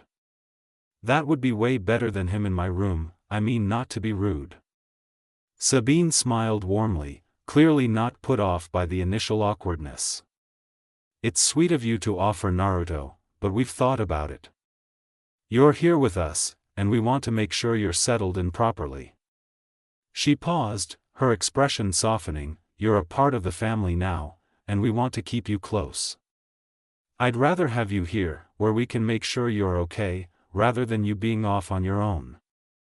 Naruto blinked, caught off guard by her words. I didn't expect that. He said, his voice quiet but touched. I guess I wouldn't mind staying close to the bakery. I was planning to use my clan's allowance on something else anyway. Tom chimed in, his tone light but sincere. We want to make sure you have everything you need, and you've already helped Marinette out more than we could have asked for. The least we can do is offer you a place to stay. Marinette's eyes softened at her parents' words. She had been silent for a moment, her usual flustered nature settling down. She finally glanced over at Naruto. The blonde could tell she was a bit surprised at her parents' suggestion at first, and honestly, if anything, it was her room SPR, it would be her decision. I'm willing to share my room, it wouldn't be so bad, I'll just need to get used to it. I've only known you for a day after all, and we didn't really talk during school. Naruto gave a small nod, having already guessed that's how she felt. He was still new, and the idea of the two of them sharing a room must have been a bit much, especially since he only just arrived in the morning. Naruto gave his usual bright smile, wanting to reassure the girl he wouldn't overstep her kindness. I'll do my best not to cause trouble, I promise. Sabine smiled, clearly pleased with the arrangement. It's settled, then. You'll stay with us, and we'll make sure you're taken care of. Naruto leaned against the railing of the apartment rooftop, gazing out at the twinkling lights of Paris after dark. The Eiffel Tower stood tall in the distance, its glow illuminating the skyline. The city was beautiful, no doubt, but his mind was too occupied to fully appreciate it. His new living situation still felt surreal. The Depanchangs had welcomed him with open arms, and while he was grateful, adjusting to life in their home, especially sharing a room with Marinette, was another matter entirely. He wasn't uncomfortable, just unaccustomed. He had always been good at adapting, but this was different. This wasn't just a new place, it was a whole new world. Then there was the other thing on his mind, Ladybug and Noir. He'd barely known them for a day. Yet they already felt like allies. Ladybug's quick thinking during the battle with Ivan had left an impression, and Noir's energy reminded him of his own reckless younger days. They had quirks, sure, but they cared. That much was clear. Naruto sighed, resting his chin on his arms. With everything happening so fast, his arrival, meeting new people, figuring out his place in all of this, there was a lot to process. Then his mind flickered back to the news report he'd overheard earlier. Apparently, there had been a bunch of stone giants spotted across the city, ones that looked exactly like Ivan's transformation. That wasn't normal, if Ladybug and Noir had stopped him. Then why had there been so many more? He frowned, something must have gone wrong. Guess this is home for now, he muttered, watching the city below. The soft click of a door behind him broke his thoughts. He turned as Marinette stepped onto the rooftop, the cool night air ruffling her dark hair. She hesitated for a second before walking over. "Couldn't sleep?" she asked, her voice light but tinged with something uncertain. Naruto smiled slightly, shaking his head. "Nah, just thinking. There's a lot on my mind, you know." He turned back to the city. "Paris is different, but it's growing on me." Marinette nodded, joining him in looking out at the lights. For a while, neither of them spoke. The distant hum of the city filling the quiet. Then, in a softer voice, she spoke again. "I don't think I properly introduced myself earlier today. I know things must have been a bit confusing on your first day, and I didn't really help." Naruto glanced at her, noticing the shift in her tone. Her usual nervousness had faded, replaced by something more serious, something familiar. He'd seen that look before, in people who carried weight on their shoulders. "Hey, no need for that," he said, waving a hand dismissively.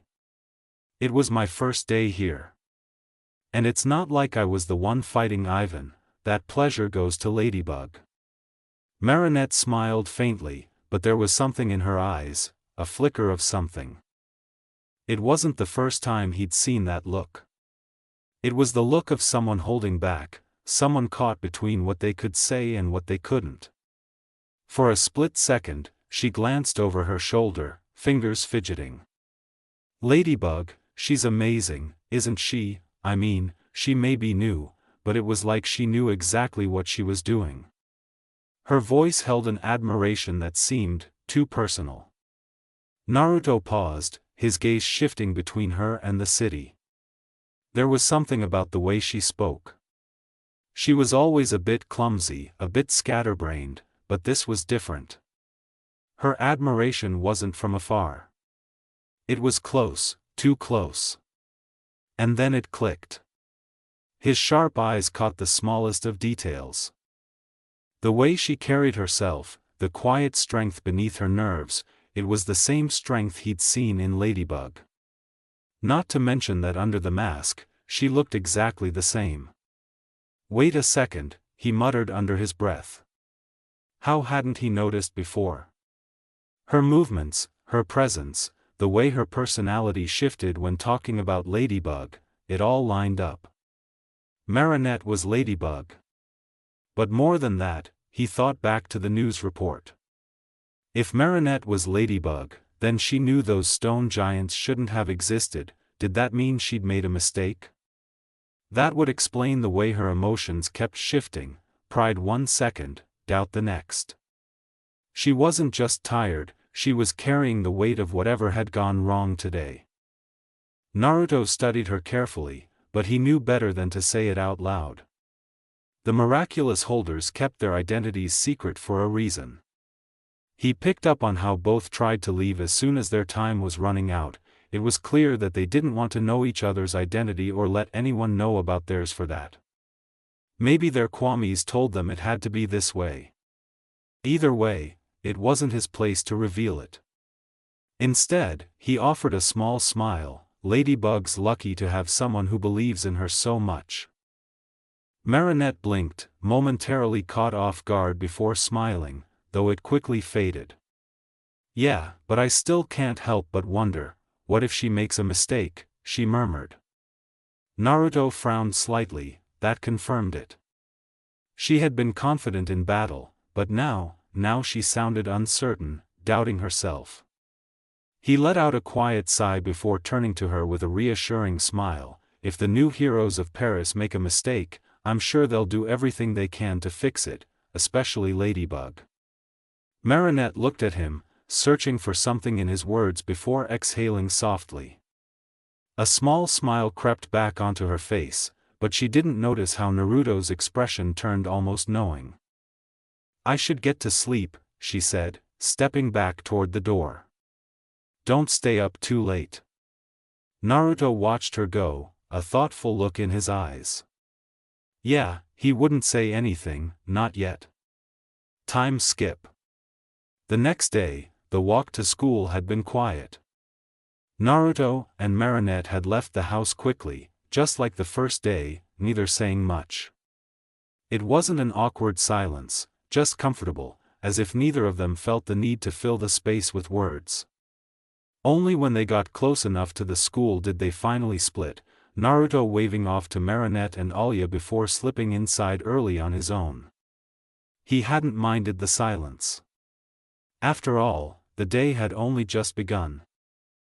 And he had a feeling things wouldn't stay quiet for long.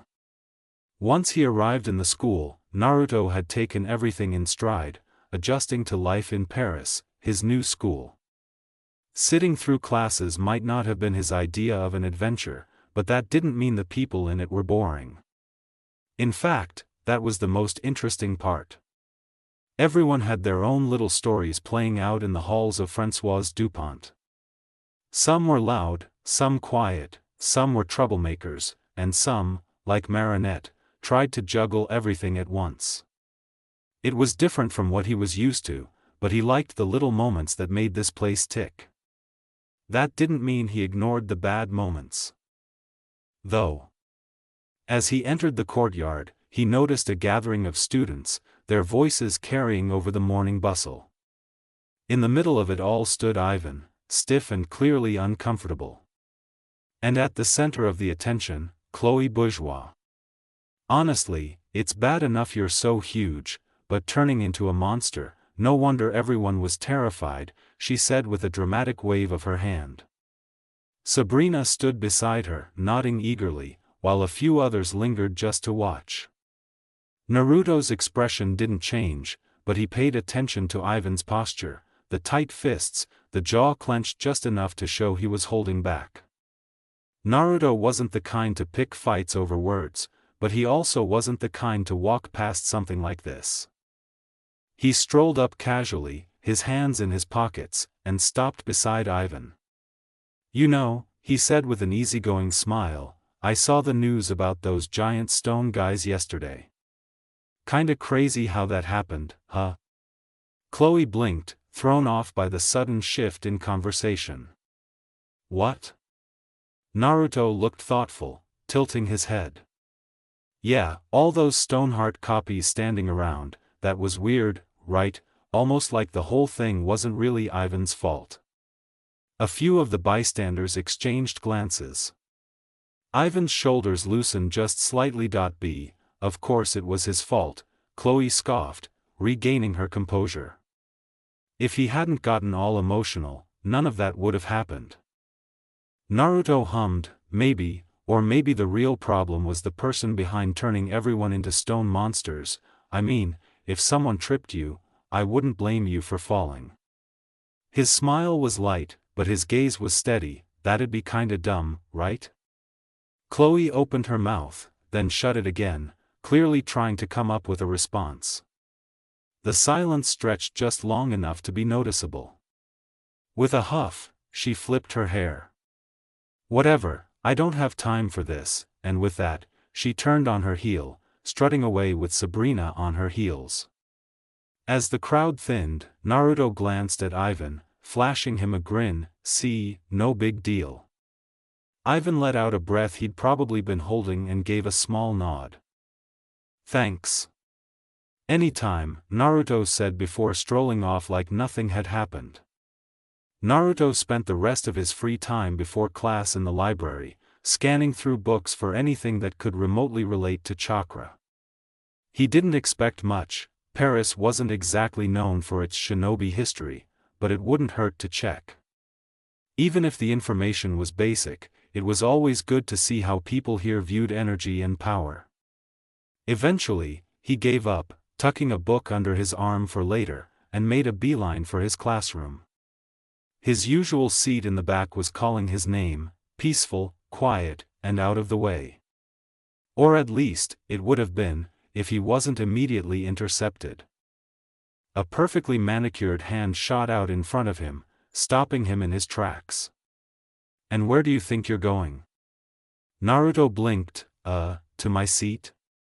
Chloe Bourgeois stood in front of him, arms crossed, looking him over like she was trying to solve some kind of puzzle. Behind her, Sabrina stood at attention, as if waiting for orders. Naruto tilted his head. Something on your mind? Yes, actually, Chloe said, flipping her hair. I still don't get what your deal is. Naruto raised a brow. My deal? She sighed dramatically. Obviously, you show up out of nowhere, you're way too calm about everything, and then, ugh, you go around trying to be some kind of hero? She gestured wildly. Seriously, why, what's in it for you? Naruto gave a small chuckle, slipping his hands into his pockets. Does there have to be something in it for me? Chloe narrowed her eyes. Yes, obviously, no one just does things for free. Guess I'm an exception, then. Chloe let out a huff, clearly unsatisfied with that answer. Ugh, that's so annoying. What, are you trying to be like Ladybug or something? Naruto shrugged. She's doing a good thing, why wouldn't I help? Chloe rolled her eyes. Ugh, whatever. She waved him off, though she was still watching him closely, like she was trying to fit him into some neat little category in her mind and failing. Then, as if losing interest, she turned away and motioned for Sabrina, who quickly handed her a piece of gum. With a smug grin, Chloe sauntered over to Marinette's desk, casually pressing the gum against her seat before smoothing it over like she hadn't done anything at all. Naruto, still standing where she left him, watched the whole thing unfold. He sighed, shaking his head. Seriously? Chloe shot him a look over her shoulder. What? It's hilarious. As Chloe turned away, pleased with herself, Naruto took a step forward, debating whether it was worth calling her out. He could feel the tension in the air, but rather than escalating things, he chose to handle it quietly. With a small sigh, he crouched down beside Marinette's desk, carefully working at the gum stuck to the edge of the seat, making sure not to tear the fabric as he peeled it off. His focus was entirely on removing it properly, not wanting to make a fuss or draw attention. Most of the students were too busy chatting or getting settled to notice what he was doing, and that was just fine with him. But someone had been paying attention. A hand landed gently on his shoulder, and Naruto instinctively turned to look, meeting the face of a boy with warm green eyes and a friendly smile. Like Chloe, he was blonde, but where Naruto's hair was a bright, sun-kissed yellow with dark undertones, this boy's was golden, neatly styled with just the right amount of effortless charm. He wore a white button-up left open, revealing a black t-shirt with 3 horizontal green stripes across the chest. Paired with blue jeans similar to Naruto's and a set of black sneakers, he had a casual but well-put-together look. Hey, I'm Adrien, the boy greeted, his tone light yet welcoming. Adrien glanced at the gum Naruto was still peeling off and sighed. I saw what Chloe did. That wasn't cool. Naruto gave a small, amused huff, not looking away from his task. Yeah, well, not much I can do about it now except clean up the mess. Adrien crouched down beside him, offering a hand. I was gonna step in, but you beat me to it. Need some help? Naruto shook his head, scraping off the last bit. Nah, I got it, almost done. He wiped his fingers off on a tissue he had grabbed earlier, making sure the seat was completely clean before standing up. Adrien stood with him, giving a small nod of approval. That was really cool of you, most people just ignore stuff like this when it's Chloe. Naruto simply shrugged, slipping his hands into his pockets. Doesn't take much to do the right thing. Adrien smiled. Still, not everyone would have done it. As the classroom filled up, Adrien and Naruto remained standing near Marinette's desk. Adrien watched as students took their seats, a small, thoughtful expression on his face.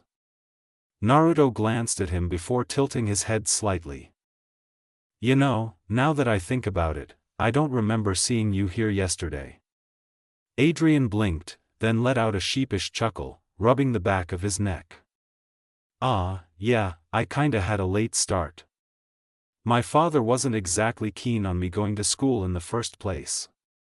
Naruto raised a brow. Really, what, does he want you homeschooled or something? Adrien sighed, something like that. He's strict. This is my first time going to an actual school, so it's been an adjustment. Naruto hummed in understanding. So, you're not used to all this yet, huh? Adrien gave a small laugh. Not really. But I think I'll get the hang of it. Meeting cool people like you helps. Naruto grinned. Well, if you ever need someone to show you the ropes, I got you. School's not really my thing, but hey, at least it's more fun when you've got people to talk to. Adrien's smile widened. I'll keep that in mind. Adrien had already taken his seat, while Naruto was just about finished peeling off the last bit of gum when a sharp voice cut through the air. What do you think you're doing? He barely had time to look up before Marinette stood over him, arms crossed, eyes burning with frustration. Alya was right behind her, watching closely, her arms slightly raised as if ready to step in if things escalated. Naruto blinked, getting this off. Marinette's gaze flicked from his hands to the gum still between his fingers. Then to the seat. Her expression darkened. Why are you messing with my chair? She demanded, quickly stepping forward and grabbing his arm. Naruto barely had a chance to react before he found himself surrounded by his roommate and her best friend, both clearly not pleased with what the situation looked like. Before he could get a word in, a light, mocking laugh echoed from the side. Wow, he's a good little puppy, isn't he? Chloe was lounging at her desk, a satisfied smirk on her face, while Sabrina sat beside her, watching the scene unfold with barely concealed amusement. Naruto frowned. What was she talking about? His hands tightened slightly around the gum as realization crept in. This didn't look good. Alya turned sharply toward Chloe, her eyes narrowing. I don't get it, Chloe, why is Naruto messing with Marinette's seat? I doubt he'd do something you would. Chloe waved a manicured hand, clearly enjoying herself. Oh, come on, isn't it obvious, she said, her voice dripping with faux innocence. I got the new kid to do something for me, wasn't sure he'd actually go through with it, but, she gestured toward him with a smirk, well, look where he is now. Naruto stared at her, stunned. Was she seriously trying to pin this on him? That's not what happened, he started, his voice firm, but Marinette suddenly dropped his arm, stepping back. I thought you were different. Her voice was quiet, but the hurt behind it struck deep. Naruto opened his mouth, but the way she looked at him, like she had just realized she had been wrong about him, made the words catch in his throat. Without another word, Marinette turned away, moving to sit at another desk. Alya gave Naruto one last hard look before following her, leaving him standing there, the gum still in his hand. Naruto stood there for a moment, staring at the gum still stuck to his fingers. Well, that went horribly. He hadn't expected gratitude for what he was doing, but he definitely hadn't expected to be accused of helping Chloe either. His whole goal had been to avoid a confrontation. To quietly fix the problem before it could cause trouble, but instead, he had walked right into the worst possible misunderstanding. And Marinette, the way she looked at him just now, disappointed, hurt, it stuck with him more than he wanted to admit. I thought you were different. He clenched his jaw, he barely even knew her, so why did those words sting? A sigh escaped his lips as he glanced toward Chloe, who was still watching with that smug grin, clearly enjoying the mess she had caused. He could call her out right now, but would Marinette even believe him at this point? Would Alya? Before he could dwell on it any further, a voice called out to him from across the room. Hey Naruto, over here. Naruto turned to see Adrien waving him over, his expression open but curious. Beside him, Nino was watching as well, looking like he had just witnessed the tail end of the drama unfold. Figuring standing around wasn't going to fix anything, Naruto sighed and made his way over, plopping down in the seat Adrien motioned to. "Dude, that was rough," Nino said, shaking his head. "I only caught the end of it. I probably wouldn't have believed that you were helping if it weren't for Adrien. But I'll be as honest as I can, that did not look fun." Adrien nodded. "Yeah, and from what I saw, it looked like you were just trying to help. What happened?" Naruto exhaled, rubbing the back of his head. "Honestly, just bad timing." That was an understatement. The real problem wasn't just bad timing, it was Chloe. If she hadn't decided to pin the blame on him, this whole thing wouldn't have spiraled out of control. But whatever. He could deal with it later. Right now, he just needed a break. Naruto let out a slow breath, shaking off the tension as he leaned back in his seat. "Well," Nino said, adjusting his cap. "That was definitely a second-day disaster if I've ever seen one." Adrien gave him a sympathetic smile. "Don't take it too hard. Even if it's only my first day, I can tell Marinette has had a lot of bad experiences with Chloe. She probably just jumped to conclusions." "Yeah, I figured," Naruto muttered, crossing his arms. He wasn't mad at Marinette, just frustrated. Mostly with himself for letting it happen. "I'll clear it up as soon as I can." Nino nodded. "Good call, dude, if you let it sit, it'll just get worse." Naruto hummed in agreement, though his mind was already drifting. He could feel Marinette's lingering glare from across the room, Alya whispering something beside her. This was not how he wanted to start things here. But, for now, he'd let it go, one step at a time. The rest of the morning passed in a blur. Naruto spent most of it talking with Nino and Adrien, quickly falling into an easy rhythm with them. Nino was laid back, always cracking jokes or talking about music, while Adrien was easy to talk to, friendly in a way that felt genuine. He had even found out that Adrien had at one point been close to Chloe, and technically he was still close as his fashion-designing father, and Chloe's model mother, were somewhat close, which had put the two blondes together for many years. Between conversations, Naruto focused on his classwork, taking in the lessons while also getting a feel for how things worked here. The subjects weren't too difficult, different from what he was used to, but nothing he couldn't handle.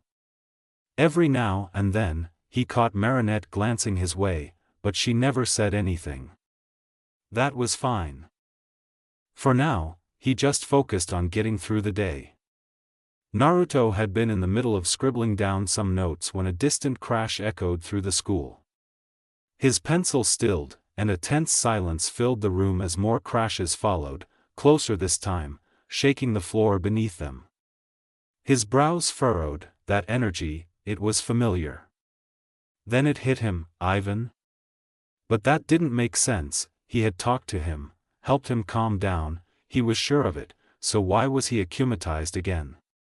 Before he could dwell on it, the classroom doors exploded inward, debris scattering as a massive, stone-covered figure stepped inside. Stoneheart had returned. Ivan's booming footsteps echoed throughout the room.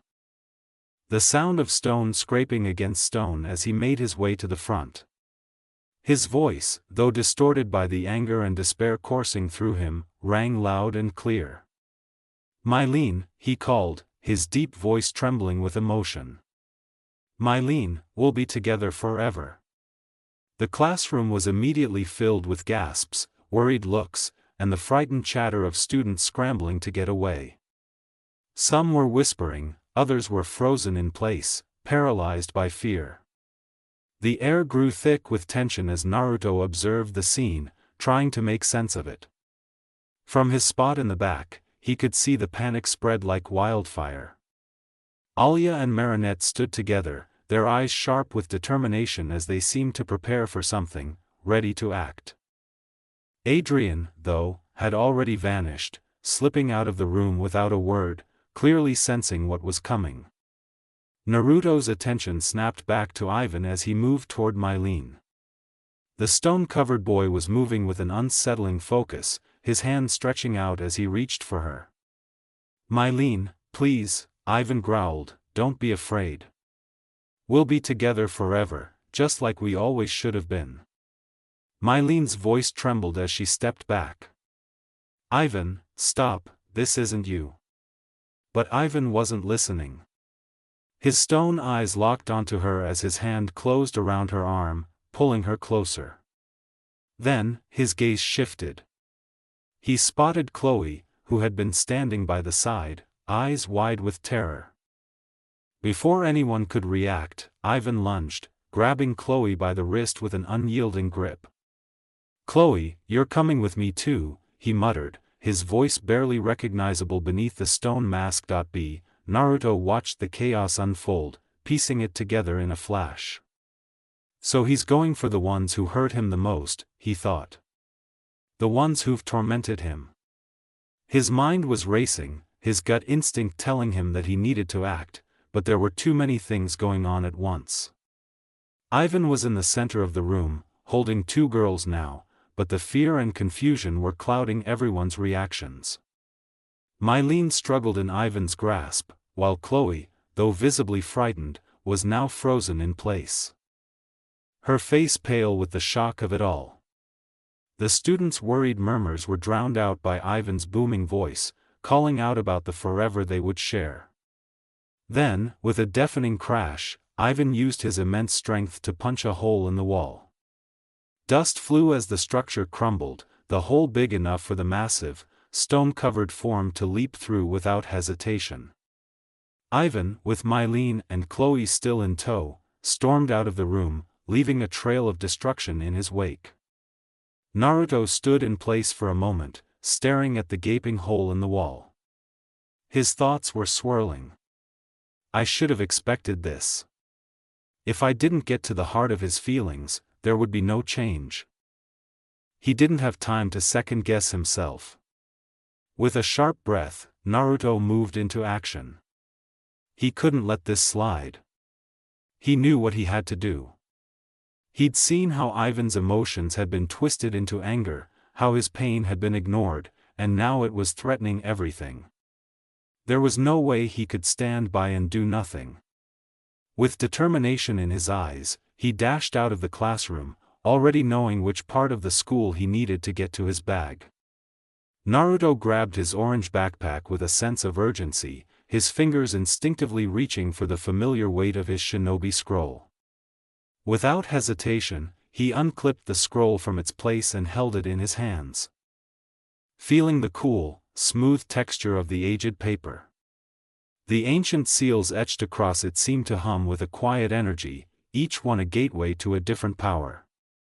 He didn't need to waste time thinking. He needed to act. He unrolled the scroll carefully, the parchment unfurling with a soft rustling sound. The scroll was lined with intricate symbols, each representing a different category of jutsu, ninjutsu, genjutsu, taijutsu, seals, elemental techniques, and more. He wasn't interested in all of them right now. There were two specific techniques he had in mind, ones that would give him the edge in this fight. His eyes scanned the rows of seals, his fingers hovering over them as he tapped one of the symbols. The glow of chakra around his hand sparked as the scroll responded, revealing the technique he was looking for. With a focused expression, Naruto began the ritual of learning the jutsu, his hands moving fluidly as he traced the necessary hand seals in the air. He could feel the rush of energy as the knowledge of the technique filled his mind. He didn't need to read every word, the chakra within him guided the process. A smirk tugged at the corner of his lips as he finished the last seal. This was exactly what he needed. He rolled the scroll back up and slipped it into his bag, before pulling on his dark jacket. His usual bright appearance was covered now, the dark fabric making him blend in more with his surroundings. But what mattered wasn't how he looked, it was the power and determination he carried with him. Finally, Naruto slid his mask into place.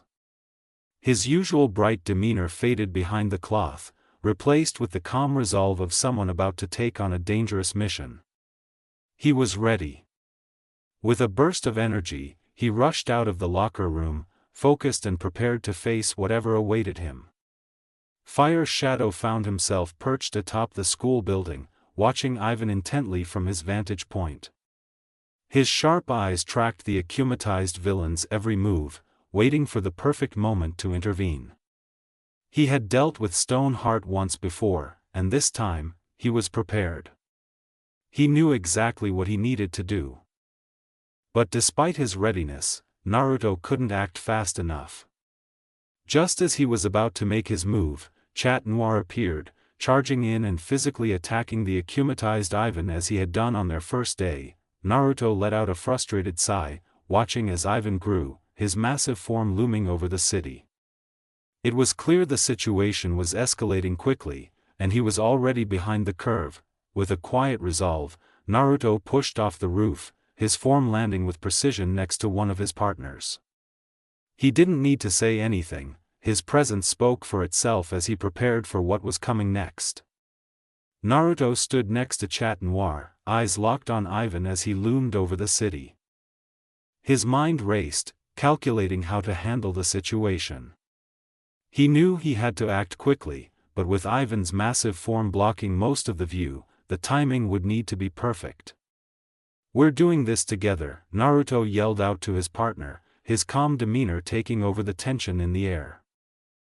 Noir, who had been scrambling to find an opening, looked to his side with a small grin. "Thanks for the backup," he called, and then leaping into action, swinging his body away from Ivan, the stone attacks barely reaching the cat-themed hero. Naruto didn't hesitate, "Right behind you." With practiced ease, Naruto leapt into action, his feet leaving the ground as he used his chakra to propel himself higher. Landing next to Noir once more. The two exchanged a quick glance before moving into position. Just as they prepared to strike, Ivan's stone face twisted in fury. "You think you can stop me?" His voice boomed across the street, sending vibrations through the ground. Suddenly, a series of cracks echoed through the air as Ivan's massive stone hands slammed into the ground. From the cracks, smaller figures began to rise, more Stonehearts. Each one was roughly the same size as Ivan, their faces twisted with rage and power. The villain's power had multiplied.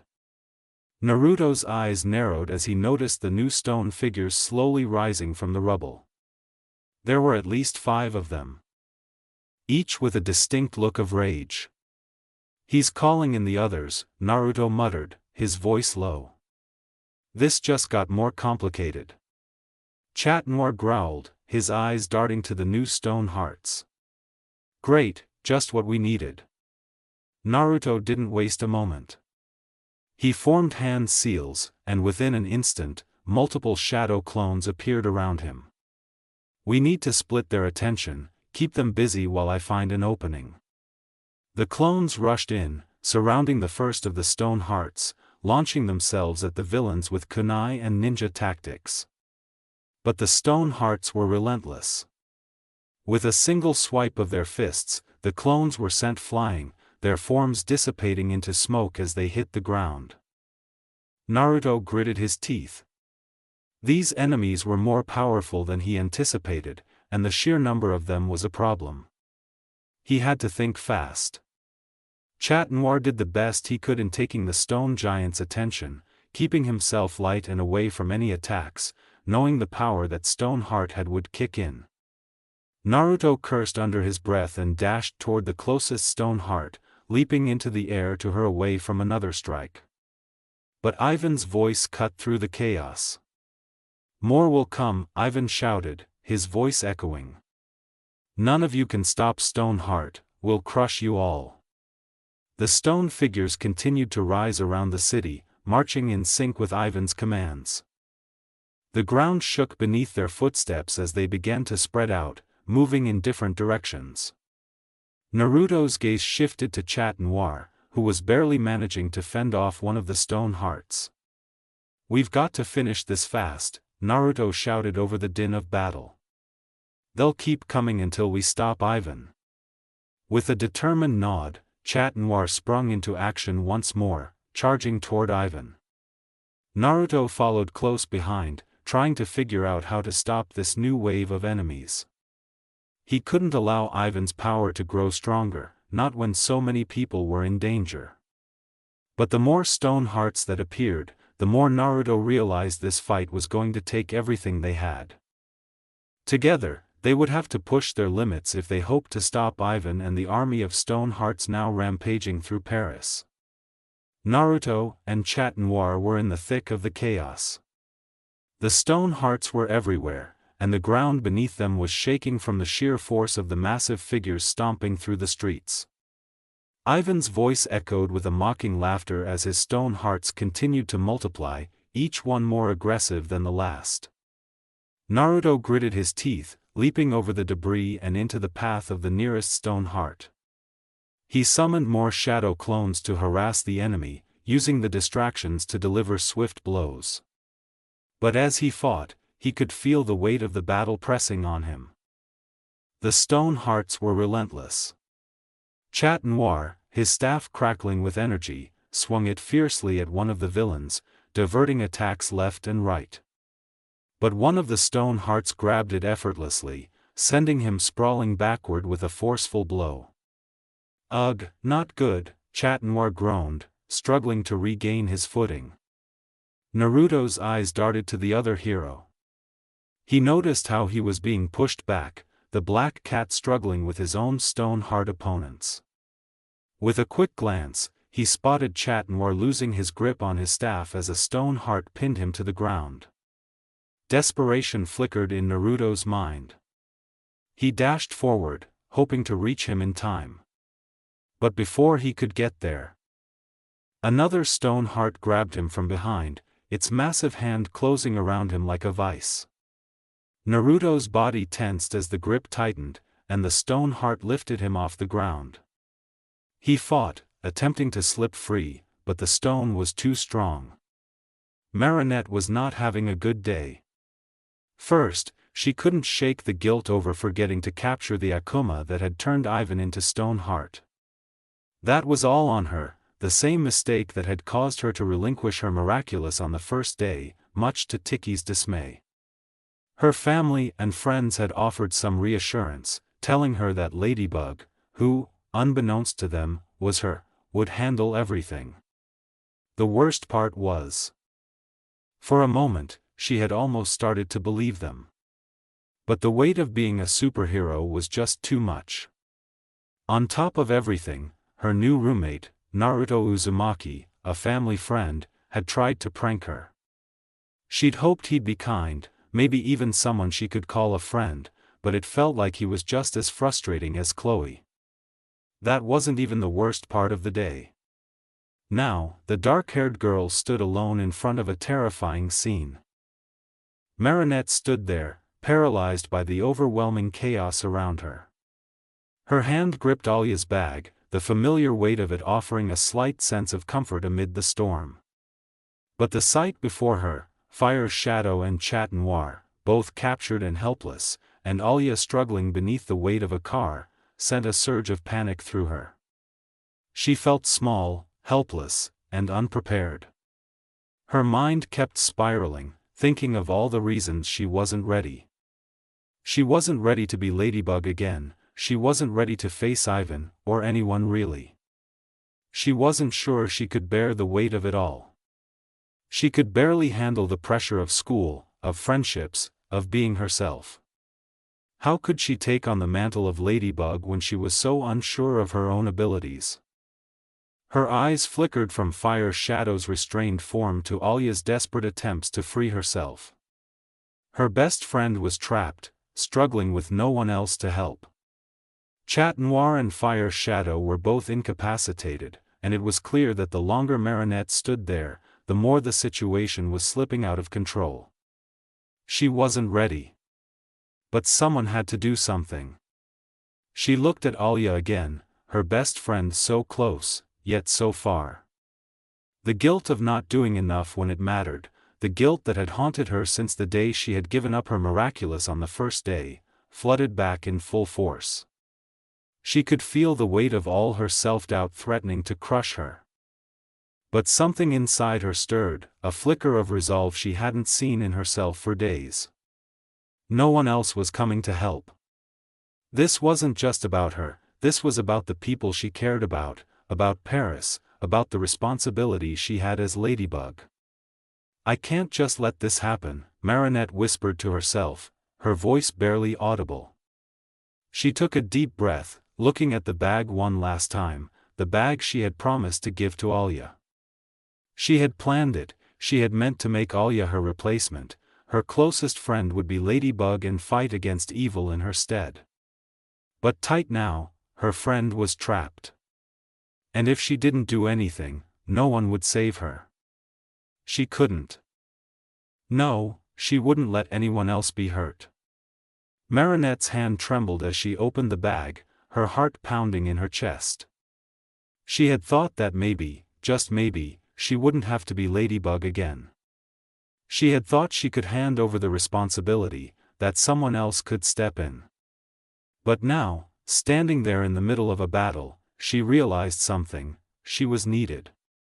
Even if she wasn't sure she could do it, even if she felt terrified and unsure of herself, she had to try. There was no one else. Alya needed her, Paris needed her, she couldn't run away anymore. With shaking hands, Marinette pulled out her Miraculous from Alya's bag, the pair of earrings that had changed her life. She hesitated for only a moment before placing the earrings in her ears. In an instant, Tiki appeared, but it didn't give her a rush of confidence. There had been no clarity, not one that she had felt in the past. No, this time there was doubt, hesitation, and fear. But there was also determination. She would try, even if she didn't feel ready. Before she could think on it more, Tiki spoke to her. "I knew you would come around," the kwamis said with a gentle smile. Marinette took a deep breath, feeling the weight of the moment. "I'm not sure I'm ready, Tiki, I don't know if I can do this again. I've failed before, and now, everything feels like it's falling apart." Tiki's expression softened. But she stayed close, offering her support. "I know this is hard, but you don't have to be perfect, Marinette. You don't have to have everything figured out, you just have to do your best, and that's enough. You've got the heart, and that's what matters." Marinette closed her eyes for a moment, letting the words sink in. The weight of the responsibility didn't disappear, but something inside her settled. She still wasn't sure how she would get through this, but she understood something now. She had to try. Even if she wasn't sure she could succeed, she had to at least take the first step. "I can't do this alone, Tiki," the girl said, her voice steadying. "But I'll try, for Alya.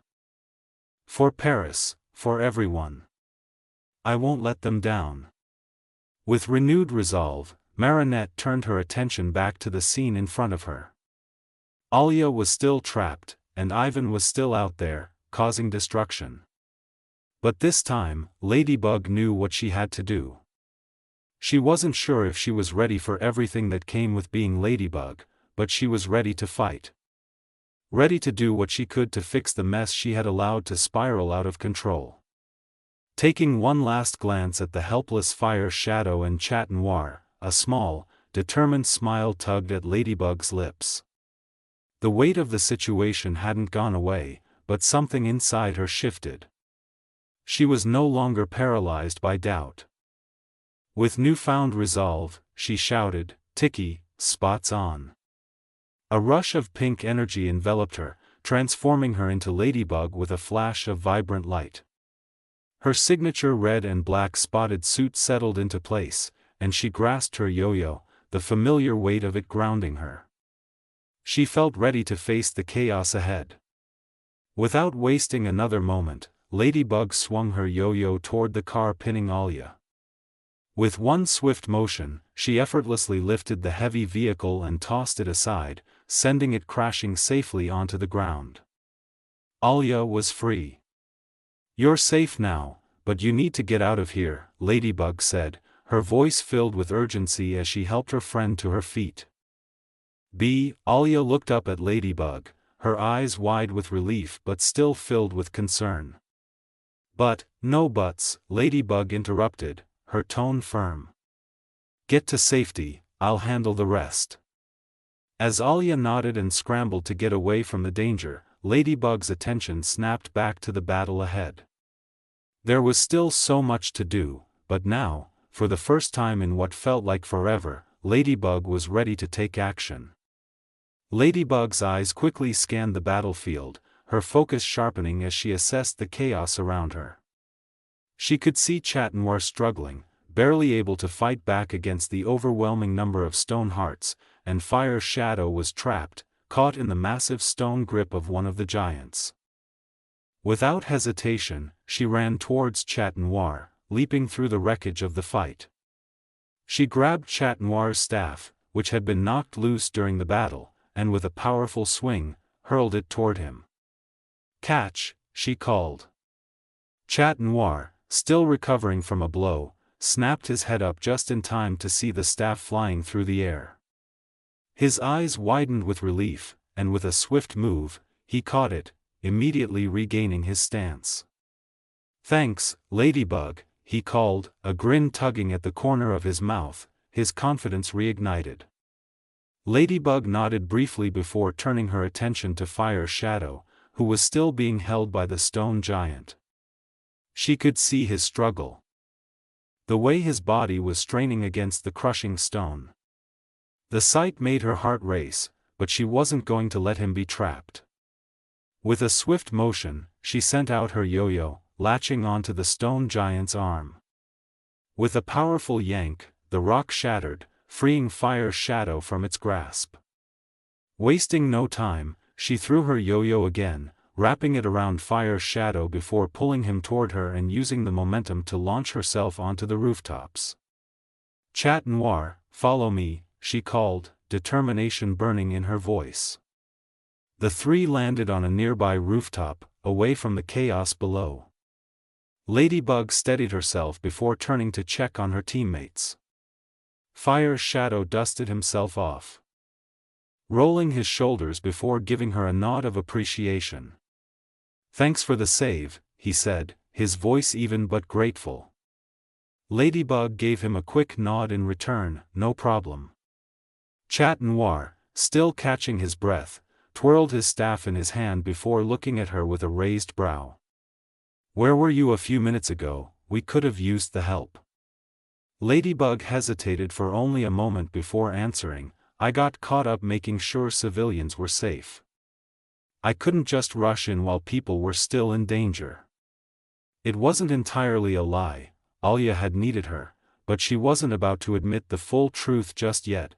Fire Shadow crossed his arms, "All right, but now that we're here, why aren't we jumping back in?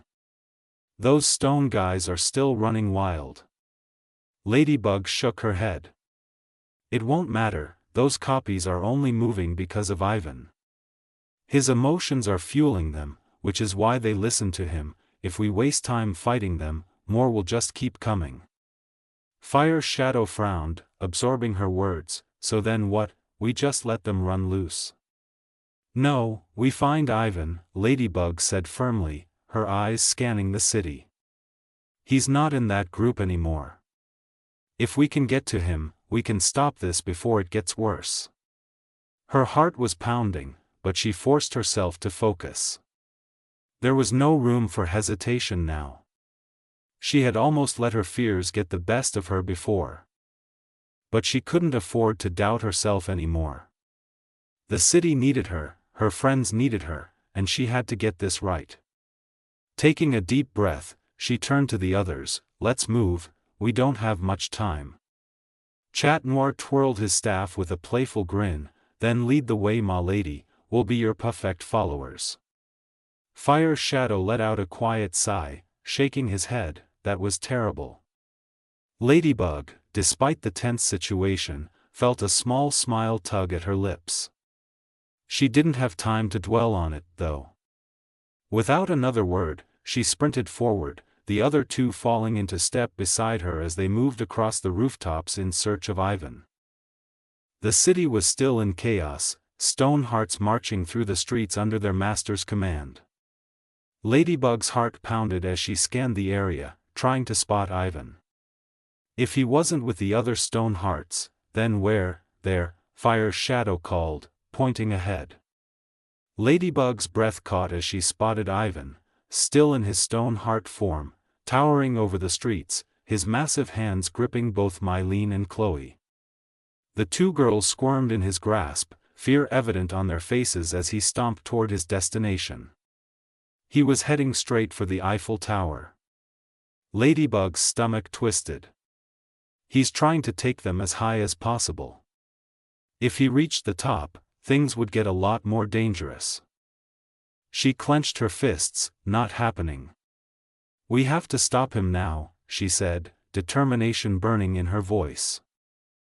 Noir and Fire's shadow exchanged a glance before nodding. Then let's make this quick, Fire's shadow said. Noir grinned, time to rock this fight.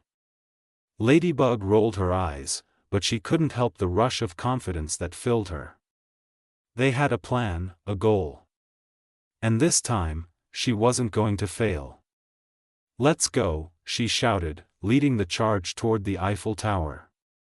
The wail of sirens filled the air as police cars surrounded the Eiffel Tower, their flashing lights casting harsh reds and blues against the steel structure. Officers poured out, their weapons at the ready, forming a perimeter around the growing chaos.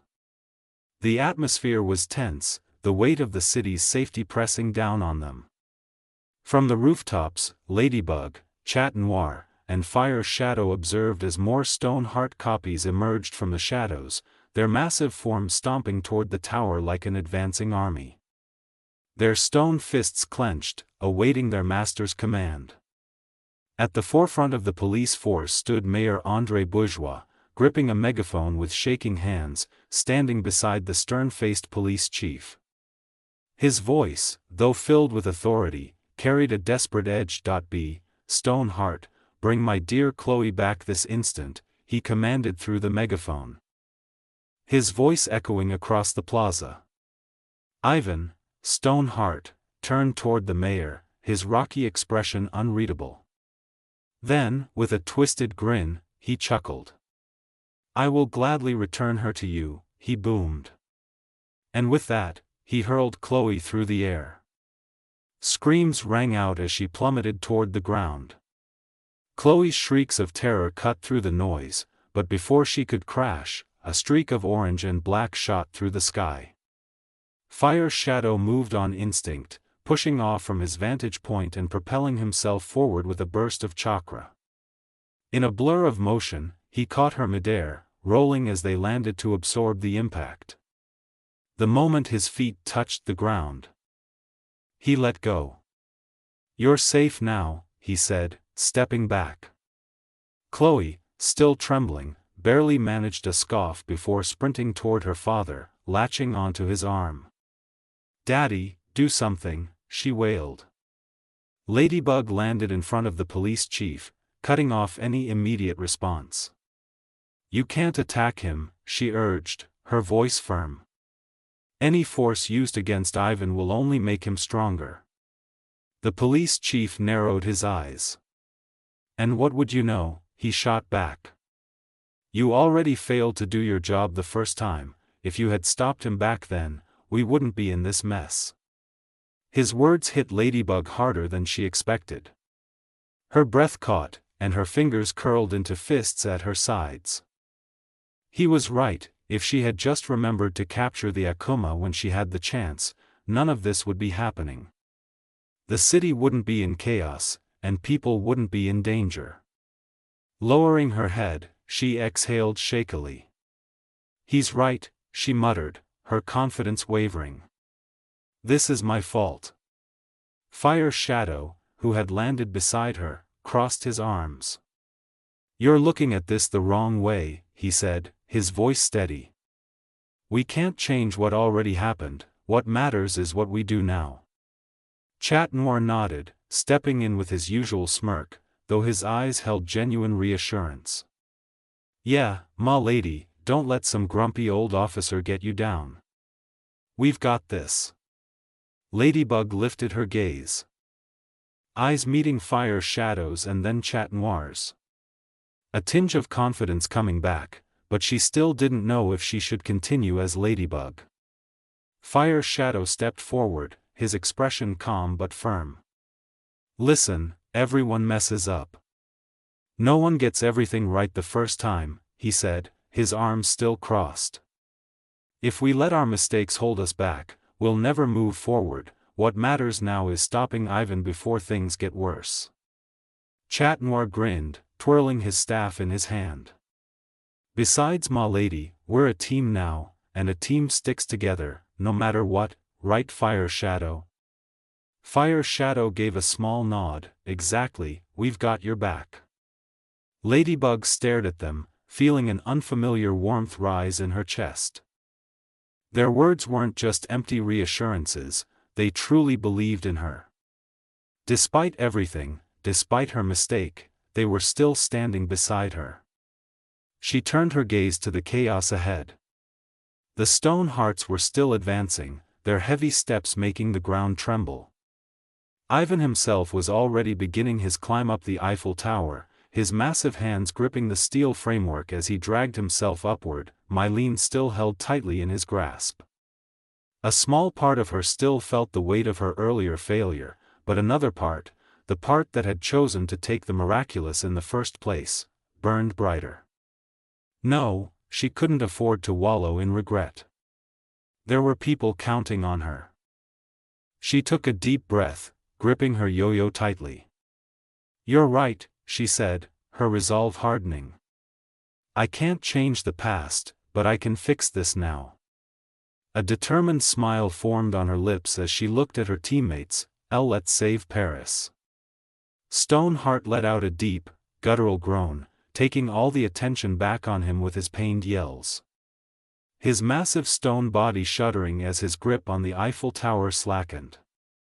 A strange, dark mist began seeping from his mouth before he suddenly lurched forward, coughing violently. One by one, dozens of glowing, black butterflies erupted from him, swarming into the sky like a shadowy storm. With a final, strained gasp, Ivan's stone form cracked. His entire body trembling before he lost his balance and fell backward with a resounding crash. Dust and debris shot into the air as the giant hit the ground, his monstrous grip on Mylene finally breaking. Ladybug gasped. Mylene, she wasted no time, swinging forward with her yo-yo, catching the terrified girl just before she hit the ground. She landed gracefully on the pavement, setting Mylene down gently. You're safe now, she reassured her, giving her a small smile before turning her attention back to the sky. The Akumas that had left Ivan had not dispersed. Instead, they twisted and writhed, merging together midair. The swirling darkness contorted unnaturally, forming vague shapes before finally settling into something eerie, a massive, ominous face hovering above the battlefield. A deep, smooth voice echoed from within the spectral mass. So, the heroes of Paris finally decide to show some spirit. The air grew heavy as every eye turned toward the floating face. Noir narrowed his eyes, gripping his staff tighter. I take it that's the guy behind all of this? Fire Shadow clenched his fists, his gaze dark and unreadable, no doubt about it. Ladybug's breath hitched.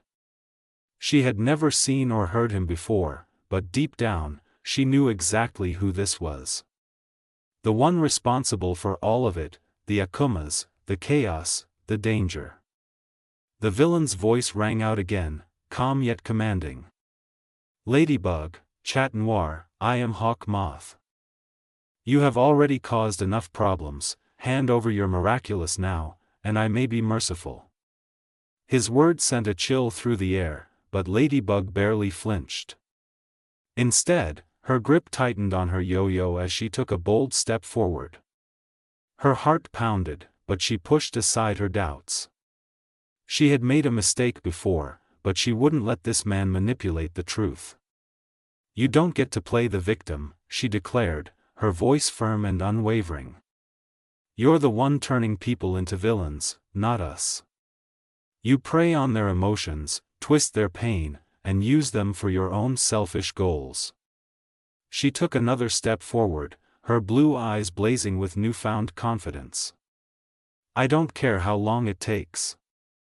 My team and I will find you, we will take your Miraculous, and we will stop you, no matter how much chaos you try to create along the way." Moth's face darkened, the swirling Akumas around him hissing and shifting violently.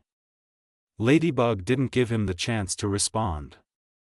She leaped into the air, swinging her yo-yo high. With one swift motion, she spun it, releasing a powerful burst of magic. The purifying energy spread like a wave, swallowing the Akumas whole. The dark mass let out a piercing shriek before dissolving into streaks of purified light. The streets fell silent. The police, the civilians, even the heroes beside her, everyone stared in awe at the radiant glow as the last of the Akumas faded away. Ladybug landed gracefully, standing tall as the light finally dimmed. This was her responsibility, and she was ready to face it. Ladybug took a deep breath, the lingering glow of the purified Akumas fading into the sky. The weight of the battle, of her earlier doubts, was still there, but it no longer felt crushing. Instead, it strengthened her resolve. She turned to the people gathered around, the police, the civilians, even the mayor himself, all watching in stunned silence. She had felt their doubt, their fear, and their frustration. But now, after everything, they were waiting for her to speak. She tightened her grip on her yo-yo and stood tall. "I know today was scary," she began, her voice carrying across the plaza. "I know you were afraid, I was too." She glanced at Noir and Fire Shadow, both of whom gave her small nods of encouragement. "But we won't let fear control us," she continued, her determination unwavering. "As long as we are here, Paris will always have protectors." She looked over the city, the place she had sworn to defend, and the people who needed heroes now more than ever. "I promise you," she said, her voice ringing with certainty, Noir, Fire Shadow, and I will always be here to protect Paris, no matter what." For a moment, there was silence. Then, one by one, the crowd erupted into cheers. Applause rang through the streets, voices shouting their names in gratitude. Ladybug let out a small breath she hadn't realized she was holding. They believed in her, in them. She had made mistakes, and she might make more in the future, but that didn't mean she wasn't worthy of being Ladybug. With Noir and Fire Shadow at her side, she knew they could handle whatever came next. This was just the beginning. As the cheers settled and the people of Paris slowly began to regain their sense of normalcy, Ladybug, now standing with her Team C, turned her attention back to Ivan, now back in his normal form. He stood next to Mylene, both hesitating at first but eventually talking. With crossed arms, Fire Shadow turned to Ladybug, an unreadable expression forming on his face. Ladybug didn't know why her second teammate wore a mask like that, but it made it hard reading him aside from his voice. "What am I looking at?" asked Fire Shadow, his voice tinged with a bit of interest. The team looked at Ivan and Mylene for a bit as they shared a quiet moment. Ladybug crossed her arms and smiled. "They're meant for each other," she remarked, watching the way Mylene gently took Ivan's hand. Noir grinned beside her. "Just like us, huh?" he said smoothly, winking. Ladybug blinked, then snorted. "Nice try, Chat," she teased, giving him a playful nudge. Fire Shadow, standing on her other side, shook his head, already sensing this was going to be a common theme. "Something tells me I'm going to be hearing this a lot," he muttered under his breath. Noir simply laughed, striking a pose. "What can I say, a cat's got to be charming. Ladybug rolled her eyes but couldn't help smiling. Despite everything, this team, her team, was starting to feel right. As the sun dipped lower in the sky, the three heroes knew it was time to part ways. Ladybug gave one last glance at the now happy Ivan and Mylene before turning back to her partners. "We did good today," she said. Fire Shadow nodded, "Yeah, but this is just the start." Noir gave a dramatic salute. "Until next time, my lady," he purred before leaping off into the city. Fire Shadow shook his head once more before vanishing in his own way, leaving Ladybug standing on the rooftop alone. She took a deep breath, feeling the weight of the day settle in. It had been a rocky start, but now, she knew she could do this. With one last look at the city she had sworn to protect, Ladybug swung off into the night, ready for whatever came next. Ladybug swung down from the rooftop, her transformation fading as she landed softly in front of the school. The moment her feet touched the ground, she was back to being Marinette.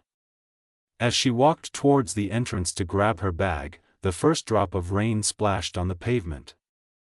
Followed quickly by a few more, then a steady downpour.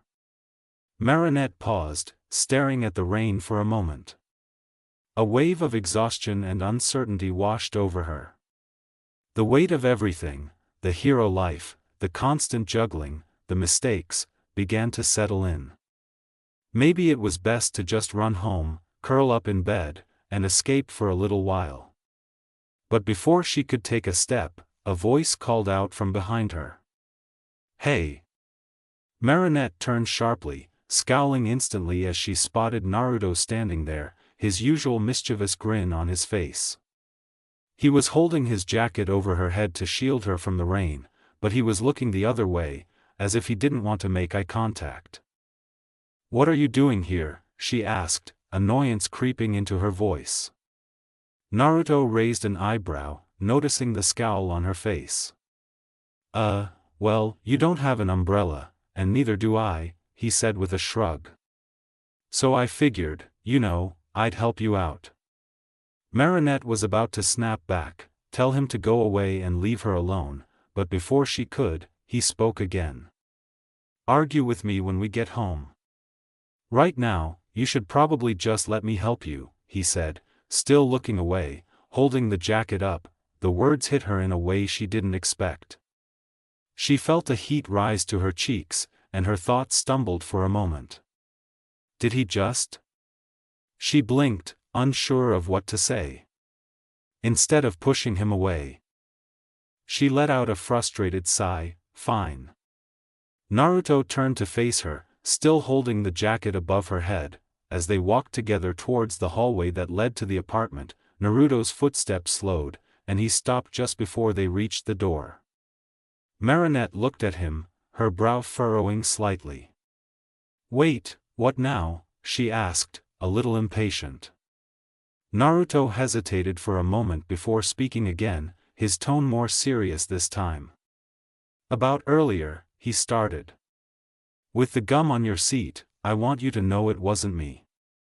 It was Chloe, she did that, not me. I wanted to take it off for you." Marinette blinked in surprise, but her skepticism was obvious. "Really?" Naruto nodded earnestly, looking her directly in the eyes for the first time. "Yeah, I swear, everything happened so fast, and I didn't know how to explain it to you in time. I'm still new to Paris, and I didn't want to make a bigger mess of things." Marinette was quiet, the disbelief still hanging in her thoughts. But something in Naruto's voice, the sincerity, maybe the vulnerability, began to chip away at her doubt. She watched him, thinking back to earlier in the day, the odd feeling she had about him and how he seemed to be at odds with his pranks. He continued, his expression softening. "I really want to be your friend, Marinette. I promise that'll never happen again. I don't want to cause trouble for you." She felt something shift in her chest at the sound of his words, and she hesitated. Was he really telling the truth? Then, as if fate had a sense of humor, Marinette suddenly slipped on the slick floor, her feet losing traction on the wet surface. Naruto was quick, his hand reaching out and catching her before she could fall. Her heart skipped a beat as she found herself staring at him. He held her steady, his grip warm and firm, but there was an odd gentleness in his touch. She could feel her blush rising once again, the warmth spreading to her cheeks as she looked up into his eyes. Marinette could barely breathe. What is this feeling, she thought to herself, still in his arms. Why do I feel this way? As Naruto helped her stand, she finally found her voice, stammering out, Thank you. He grinned, a playful twinkle in his eye, no problem. They stood there for a moment, both of them awkwardly aware of the closeness. For a brief second, their eyes met, and Marinette couldn't help but feel that something had changed, something subtle but undeniable. As Naruto opened the door to the apartment, Marinette's thoughts were a whirlwind. She had been so focused on her own doubts and fears, but now, she wasn't so sure. Maybe, just maybe, she had misunderstood him. And as she stepped inside, she couldn't shake the feeling that the connection between them was only just beginning to form. That's it for today. I hope you liked the video. Please like and subscribe, and comment ideas if you can, and maybe you could share this with your friends, because you never know, they might like what ifs too. So without further ado, all Kage, out.